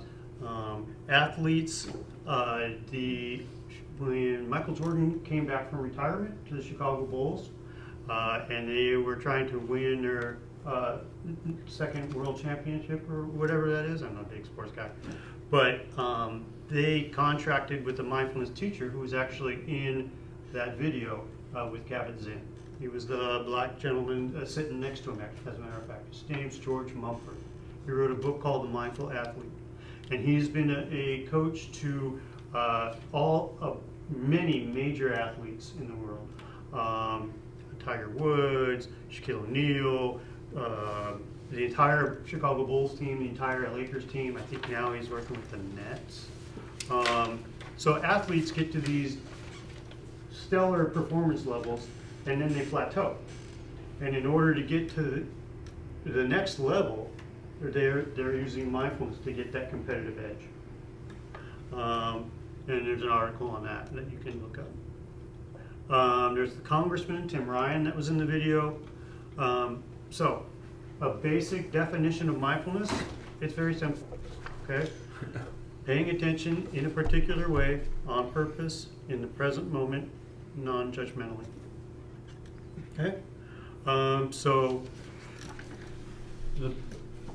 I'll go over this in a second a little more clearly. So, the basic practice of mindfulness is focusing one basic practice of mindfulness is like what you said, Sergio, focusing your attention on your breath, going in and out. All right? What happens is your mind's going to wander. That's the nature of the mind. The mind produces thoughts like your glands secrete hormones and things like that. It just does that, all right? So when your mind does wander, noticing that your mind's wander, and then accepting that and not being judgmental of it, and redirecting it back to the breath, that's mindfulness. That's it. So my job is done. I mean, I'll have 3 hours to practice mindfulness and go forth and prosper. Okay? So that's the basic premise of it, right? So your people, yourselves included, there are people that have done this their entire lives for 8 hours a day, and they say they're practicing because that's what it is. It's just practicing that over and over again, like doing curls, right? The curls don't change, but the muscles get stronger, right? So, what's the deal with the bell? You've probably seen these around. I don't know what your impressions of them are. I would think that some people think it's kind of like gobbledygook or hippy-dippy or some Buddhist religious thing, okay? It's a bell, basically. Some people call them a Tibetan singing bowl. You can use a chime. You can use bells off your phone. But you could use the god-awful bell like that comes over the speakers in school, all right? So what is the purpose of the bell? The bell is to summon us into the present moment, to invite us into the present moment. It's an invitation, okay? When we hear the bell, it brings our attention to right here, right now. Right? Time to go. Time to sit down, shut up, and do what you're told. Whatever. All right, so it's a summoning to the present moment. It's an alert in schools, right? So it's suggested that you have a different tone of bell than maybe that, okay? It's suggested that with you have a certain bell that you only use for that, not for time to sit down, not for it's time to be quiet, but for just the mindfulness thing, because that tone will become, it's almost like conditioning, all right? So let's go ahead and start now with just a minute. And what I'm going to ask you to do is to sit up in your chair, but it doesn't have to be rigid. It doesn't have to be like at attention. You know, you should be comfortable, okay?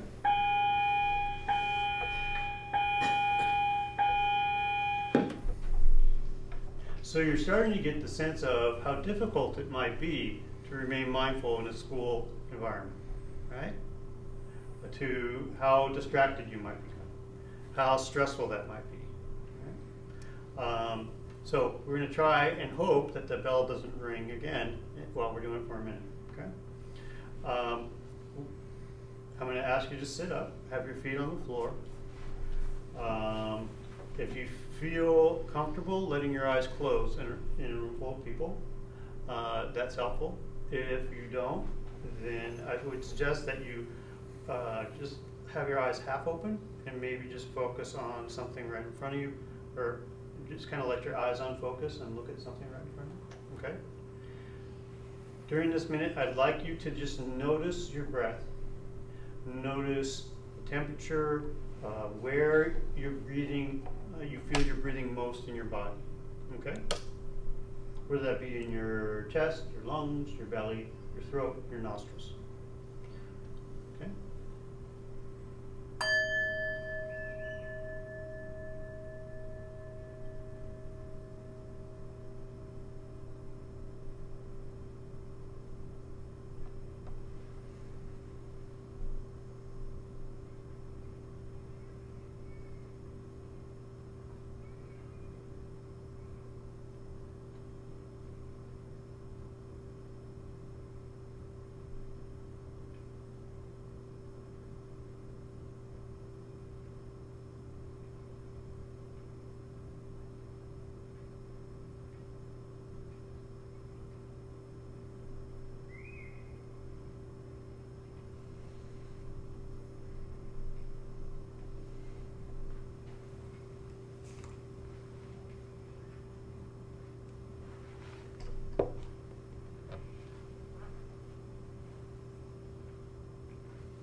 Go ahead and let your eyes open. Okay, so what I'd like to do is go around and have each of you just kind of describe what you noticed. Okay, I'll start with you. Noticed that I was breathing a lot in my chest, Uh-huh. and my mind drifted twice, and I brought it back. Okay, great. Really? For me, it was mostly in my stomach, Uh-huh. but I felt that I wasn't getting enough air, so I Mhm. had to actually like breathe deeper. Mm-hmm. Great. Eva? The same thing, I just felt like in my stomach, and then I noticed I was breathing through my nose, so then I was like, just, you know, I'm like, okay, I'm gonna get deeper breaths and breathe out my mouth. And anyways, Mm-hmm. yes, that whole piece. Great. And Laura? Julissa. Julissa? I also caught myself breathing deeper or searching for that breath. Mhm. My mind drifted a few times, but it was, I was trying to connect to other, or my mind was connecting to other similar trainings, I guess. Mhm. And I was already working. Mhm. I learned that, or who's the person who we learned about there, and Mm-hmm. so I brought myself back and just, okay, you're supposed to just relax. Mm-hmm. It was difficult. Yeah, okay, thank you. Mm-hmm. And then Orlando? So I noticed how quiet it was, and I got a little nervous because I didn't want to make noise. Huh? So I wasn't breathing as much. So then I was like, okay, wait, I need to breathe. So then I caught myself and I was breathing deep breaths like this. And I wandered about 2 times, but then I brought myself back. Okay, But yeah, it was a little difficult. okay, great. And Sergio? Some things, like everybody said, it did a wonder about twice, but just like you said, you bring it back. That too was something that I guess I didn't learn before doing this, but just gave me, of course, for my chest, I noticed the arrows there, but I like it. I missed it. I haven't done this in a while. All right. So it was Great. good. Thank you. Okay, so we all noticed our minds wander. Okay? And you may have noticed your breath in different places in your body. Some of you mentioned that you noticed that your breathing was very shallow, or you felt like you couldn't get enough air, or that you were supposed to be doing it a certain way. Okay, and for me, what I noticed was my thoughts about what you're thinking. My thoughts about should I be frowning or smiling? And in trainings, they'll talk about this, that it's good to do it with like a half smile. All right, just relax, but a half smile. And there's research that shows, I remember from undergrad, that just smiling can change your mood, right? So even if it's a fake smile, you can change your mood, all right? And we're also modeling if we're going to be doing it with students, okay? So they'll see you smile. If I'm like this, they might think they're in trouble, or I'm mad, or their own projections on me, okay? But if we're going to do it, it might as well be helpful to us as well, right? And I'll get into that a little more later on. I noticed the sound it sounded like a kid squealing outside. I noticed the sounds of Scott fidgeting with things. I noticed that I was concerned about the time, so I had to peek at my watch. I noticed Scott leaving and wondering, why did Scott leave? Was he bored, or does he have to do something? Is the camera still on? Right? All these thoughts went through my mind, as well as I'm breathing, and okay, I got to model what I'm telling you all about, right? And bringing my attention back to my breath. So, did I do it wrong? No. It's a practice, all right? And so, part of that practice is learning to be non-judgmental and accepting. We'll go back, yeah, right? So there's the shoulds that'll pop up. I should be breathing deeper, all right? That's one of the reasons why I don't tell people, take a deep breath, because sometimes that hurts. If someone's used to breathing shallow and you force them to take a deep breath, it kind of hurts. If they're an anxious person, right? Anxious people often forget to breathe or don't notice that they're breathing. It happens to me. It happens to most people, I would think, right? It's a stress response, okay? So being non-judgmental starts with ourselves, and acceptance starts with ourselves. And then just kind of noticing, I'm thinking about Scott's back in the room. And then letting that go and bringing my attention back to my breath. And that's the practice over again. Yeah. Could we take a 2-minute break so I can mic you properly? Audio's really bad in here. Okay. Thank you. Sure. Mindfulness. Okay, so we did that. So some people, when we do mindfulness, for even that brief period of time, find different feelings come up. All right, so there's anxiety. I remember doing a training, and there was a gentleman, really good-looking, strong guy, and he felt very self-conscious. He didn't want to close his eyes because he thought everyone was looking at them. Right? There are people that get irritated. I have things to do, places to go, people see. This is a waste of time. How long is this going to take? I remember when I first started practicing mindfulness, that I was trying to do a minute, and I had my watch just like this in front of me, and I'd have my eyes closed for 5 or 10 seconds, and my eyes would pop open. It's like, oh my God, it's only been 10 seconds, right?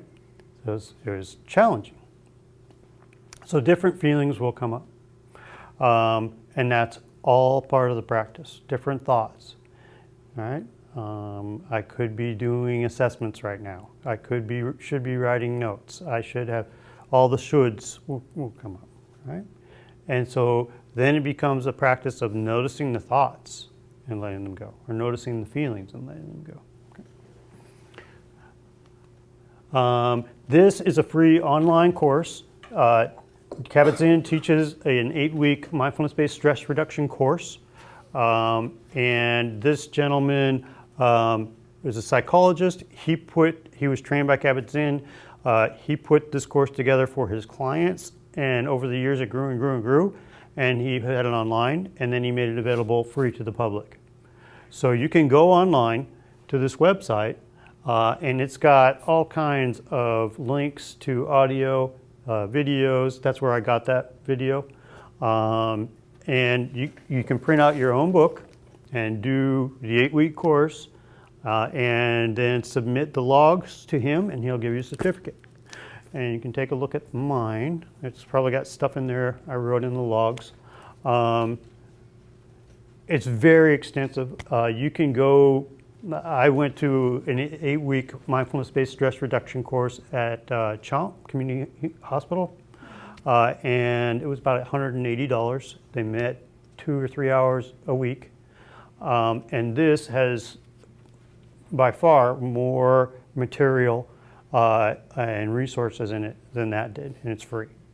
The only thing that's missing is the human connection, okay? And that's an important piece. It shouldn't be discounted. Now, what I've told staff over the years, when I've done these trainings, usually about half of them drop out.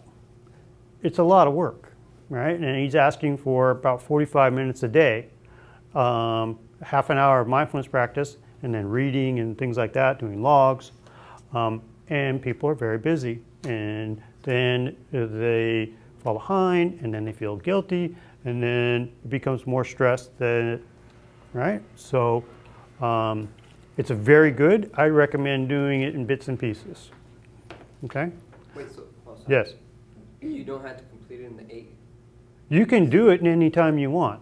Okay. You know, if you want to get, frame to it? it's an 8-week course. Mm-hmm. If you want to have him send you a certificate, if you need more pieces of paper to put on your wall, then yeah, go ahead. If you're an overachiever type, then yeah, go for it. I know some people that do it. I didn't. I don't need to. I've done, tons of trainings, and, I did a lot of it, and then I found myself falling behind. I'm like, I already do. So, you don't, it's not a have to, like Kabat-Zinn said. It shouldn't become that way. But it's a great resource. Okay? Yes? Would it be, you said because it's missing the personal interaction, would Yes. it be helpful, or would it even work to, like, let's say you have at your site a group of people who are interested Yes. in doing it together? Yes. Would that be? Yes, absolutely. I've done it for our staff at behavioral health. And there was like 40 of our staff. I did 2 cohorts.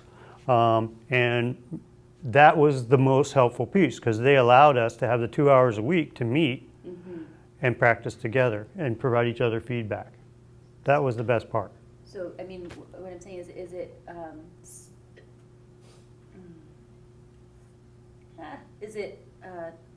do you need to have someone, an expert there also? No. Can we follow it and? No, Okay. yeah. It's, there are a lot of videos, that are self-explanatory. I'm going to give you lots and lots of tools. All right, this is the most in-depth one, okay? People have been doing this for thousands of years, before the internet, before video, right? What's important for us, working for the county, working for schools, is to make the distinction that this is a secular skills practice, okay? There's roots in Buddhism, there's roots in contemplative prayer. It's been going on for thousands of years. Some parents might have a bad reaction because of their own preconceptions, okay? They might say, I don't want them doing this voodoo or whatever, okay? So it's important that we're mindful of that. So that being said, you can do it all on your own, by yourself. You can sit and notice your breath. Right? Okay. So that's the basics where we start from. We are all born. One of the reasons we focus on the breath is it's something you always have with you wherever you go, since the moment you're born till the day you die. It's something that it's a tool. It's an anchor. Okay. And we'll talk a little more about anchors. All right. So there is an app for this. All right. And this is great. So I want to show it to you and give you an opportunity to check it out.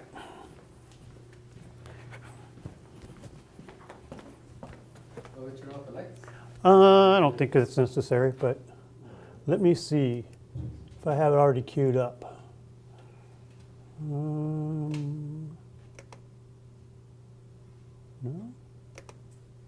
No? Yes. Relaxing, trying to remain still, letting your eyes closed. Okay? And I'll click on this and we'll see what she says. Or this. Mindful breathing. Close your eyes and rest your hands on your knees. Now, if they have no connection with adults, or very little, they're going to have more trouble with self-regulation. Right? So that's another reason for us to practice, have our own personal practice. If I came in here today all jacked up on coffee, all right, this would be a totally different feel, a totally different vibe, all right? And you would all pick up on that. It would be harder for me to teach it if I haven't been doing it for a while.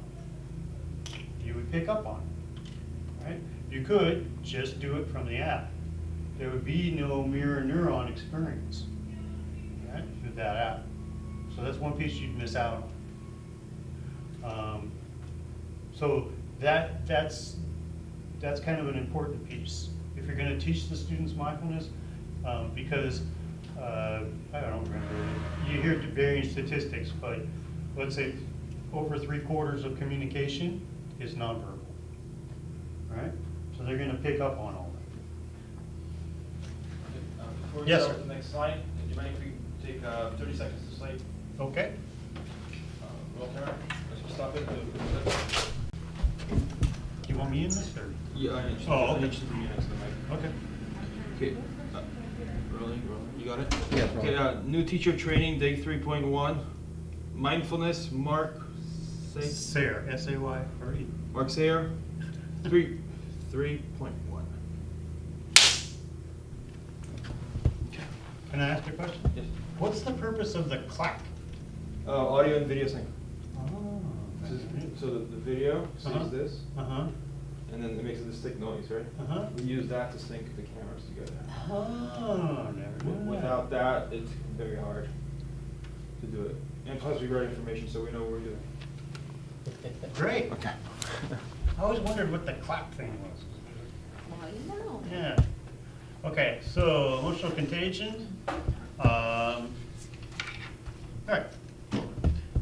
Mirror neurons, covered that. Oh, so on your PowerPoints, this is a link to Ramachandran video explaining in the more technical version what I just kind of told you. All right, so one thing I try to, I want to let school staff know is that, it's not a panacea, it's not like the silver bullet, it's not like they're going to practice mindfulness and now everything's going to be cured, okay? It really shouldn't be used as a disciplinary tool because then it's going to be aversive, okay? Right. So I'm going to give you a 5-minute break and then we're going to go into some of the how we use it with kids stuff, and I'm going to let you do some interactive stuff. All right. So if you need to stretch your legs or use the restrooms and all that, and we'll come back in 5 minutes. Could everybody put the water on the floor as well? It looks visually better. Thank you. Anybody want to be interviewed? The one by the NPR. Interviewed? Interviewed. I don't know. All right, come on. Oh, come on. Mr. Mingus is so photogenic. All right. The camera's gonna love her. Oh, Mark, you just want to get out of here. Probably. I got more stuff in my car. Two. Okay, Bring it. all Be right. right back. All right. So do I cut it? Yeah, whatever you said. No need to record it. Okay. Just practice. Action. The purpose of learning mindfulness today is to create and learn about a practice that will help self-regulate ourselves, and in turn, we can support our students by teaching them those same techniques. Some examples are just taking a deep breath, a moment to close your eyes and be in the present moment, and teaching that for our students will help self-regulate their behavior. The first thing that you can do when practicing mindfulness is closing your eyes, taking a breath through your nose, and exhaling, and being here right now. The first step we can take while practicing mindfulness is closing your eyes, taking a breath, releasing it, and being in the present moment. So don't allow the technology, cell phones, emails to distract you from this present moment. You need to be here right now for our students. Camera. Rolling. Action. Be mindful. Right? So that's kind of off the table. But I mean, it could be just as simple as, did you do it today and how long? Or how many times a week did you do it? That's great. You did it once a week. That's great. You know, that kind of thing. Because often, you know, as therapists, we will assign homework and no one ever does it. Right? But if you have it on your phone, I mean, you could do it during a commercial on TV. You know, there's a difference between formal practice of just sitting here and we're all focused on our breath, and informal practice, right? So you could do it standing in line in a Safeway. I do it all the time. Or at a stoplight. You know, I'm bringing my attention back to my breath. In the shower, you know, noticing the water coming out, the smell of the chlorine, the feel of it on your skin, the sparkle of the water, right? Watching it go down the drain, the steam, all right? Rather than, what do I got to do at work today? Like you said, there's 50 people in the shower with you, right? You know, and I have my best ideas in the shower, and then you get out and it's like, I didn't rinse my hair, or whatever. You know what I mean? So, are you really there in the present moment, right? Another one's called Calm. I like this one. It's got it just added lots of scenery with lots of different ambient sound, nature sounds. Not as many free meditations anymore. So they're trying to get you to subscribe, but it's pretty slick. It's nice. You know, there's a lot of good free stuff still. All right, so you can't teach them. You can't teach them unless you practice, right? It's like the I do, we do, you do thing in PBIS. Are you all familiar with PBIS? Great. If you're not, you will be, because Reba is one of the queens of PBIS. All right, so there is something called the mirror neuron system that was discovered, you know, 10, 15 years ago by a researcher named Ramachandran down at UCLA and other researchers in Italy. He worked with people with the phantom limb syndrome. So if they get their arm cut off, let's say, and they can still feel their arm, right? And how does that work? So one of the things they noticed was he invented this mirror box. And so they could see an image of their arm in the mirror box. And they could massage this arm, and they'd see their arm getting massaged in the mirror box, and the pain would go away because they would have these pains in their phantom limb. Okay? How did that work? So they discovered this whole mirror neuron system.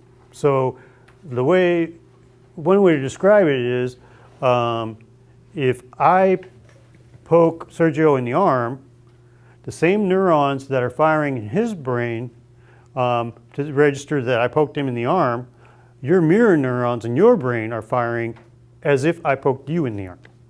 Okay? Now, the only reason you realize that, one reason you realize that you didn't get poked in the arm is there's feedback nerves in your skin saying you didn't get touched, don't worry, and it cancels that out. Okay? So some people are theorizing that this is kind of one of the roots of empathy, how we develop empathy. You see somebody else get hurt, you feel their pain, kind of thing. All right? How does that apply to mindfulness? Well, in mindfulness, and I think in therapy, and I think in education, we're all beginning to understand that the one thing that all children need is a connection with somebody, an adult person in their life, at least one, all right?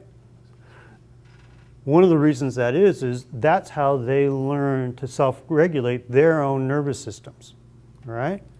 So it's almost like they're little psychics, it can seem like. If you have kids, you'll understand.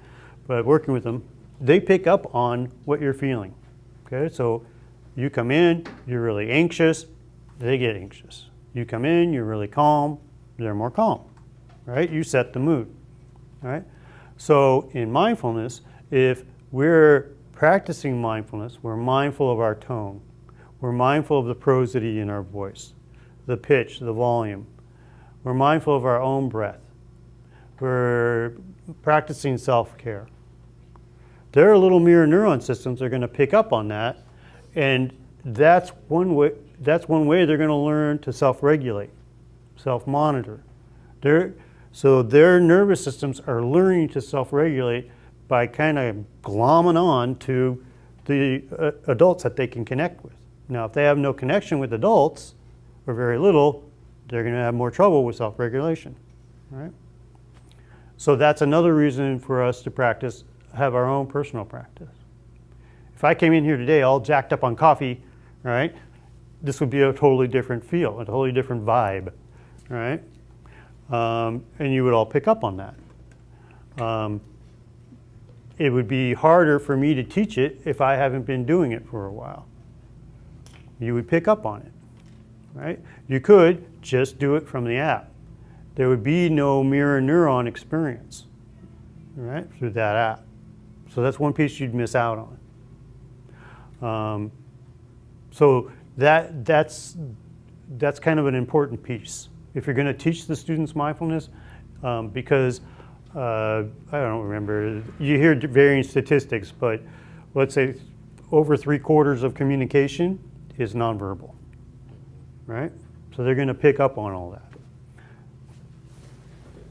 Yes, sir. Next slide. Do you mind if we roll in and action? Be mindful. Big smile. Big smile. Good. And a thumbs up again. Awesome. Okay, good. Stop it.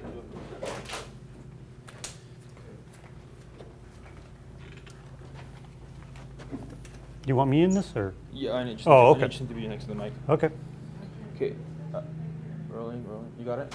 Okay, new teacher training, day 3.1. Mindfulness, Mark Sayre, S-A-Y-R-E. Mark Sayre, 3.1. Can I ask a question? Yes. What's the purpose of the clack? Audio and video sync. Oh, I never knew. So the video Uh-huh. syncs this, Uh-huh. and then it makes a distinct noise, right? Uh-huh. We use that to sync the cameras together. Oh, never knew that. Without that, it's very hard to do it. And plus, we write information, so we know what we're doing. Great. I always wondered what the clack thing was. Yeah. Okay, so emotional contagion. All right. Moving along, mirror neurons, covered that. Oh, so on your PowerPoints, this is a link to Ramachandran video explaining in the more technical version what I just kind of told you. All right, so one thing I try to, I want to let school staff know is that, it's not a panacea. It's not like the silver bullet. It's not like they're going to practice mindfulness and now everything's going to be cured. Okay, really shouldn't be used as a disciplinary tool because then it's going to be aversive. Okay, and right. So I'm going to give you a 5-minute break, and then we're going to go into some of the how do we use it with kids stuff, and I'm going to let you do some interactive stuff. All right. So if you need to go stretch your legs or use the restrooms and all that, and we'll come back in 5 minutes. Could everybody put the water on the floor as well? It looks visually better. Thank you. Anybody want to be interviewed? There's one by the MDR. Interviewed? Interviewed. I don't know. All right. Oh, come on. Mr. Mingus is so photogenic. The camera's going to love her. Oh, Mark, you just want to get out of here. No! I got more stuff in my car to Okay. bring in. I'll be right back. What's your location? 507. Whenever you're ready, we're rolling. Okay. Welcome to mindfulness. Mindfulness is the practice of paying attention in the present moment, non-judgmentally, with acceptance. Okay, good. Okay. Okay, and action. Welcome to mindfulness. Mindfulness is the practice of paying attention in the present moment, non-judgmentally, with acceptance. Awesome. Okay, let's do it one more time. And I don't smile as much as I should, I guess. And action. Welcome to mindfulness. Mindfulness is the practice of paying attention in the present moment, non-judgmentally, with acceptance. So fake. Action. The simplest ways to start practicing mindfulness is to start paying closer attention to your breath. Mindfulness is simply noticing things. Just notice your breath going in and out. Notice your belly expand and contract as you breathe. You can practice this with all your senses. Seeing, the sounds you hear, the things you eat, the way you move. You can be mindfulness with everything. Practice mindfulness with everything. I'm getting way. All right. Well, that's Okay. good. I wanted to be an actor when I was a kid. All right. We're rolling. Okay. A simple definition of the simplest way to start practicing mindfulness is to simply start paying attention to your breath. That's way too many simplies. Okay, try again. One more time. Okay. The simplest way to start practicing mindfulness is to pay attention to your breath. Just noticing your breath going in and out. Notice the feelings of your lungs expanding and deflating. Notice your belly expanding and deflating. You can practice mindfulness with all the senses. Looking at things, listening to things, touching them, the tastes, the smells. There are many opportunities to practice mindfulness in our lives. Mindfulness can also be helpful in relationships, among your students and between your students and yourselves. Mindfulness can be helpful with coping with the everyday stresses of life and can be helpful in improving our students' ability to learn. That was beautiful. Rolling. Mindfulness skills training is an evidence-based practice that's been highly researched and has been proven effective in reducing symptoms of anxiety, depression, PTSD, and many other. Let me try that again. Okay. And action. Okay. Mindfulness is a highly researched, evidence-based practice that has been found to be helpful in reducing symptoms of anxiety and depression, in treating trauma and PTSD. It's also been shown to have many health benefits and to improve people's ability to learn, cope with stress, and manage relationships. If you're looking for more information on research into mindfulness, I would suggest that you look at PubMed online at the National Institutes of Health. How's that?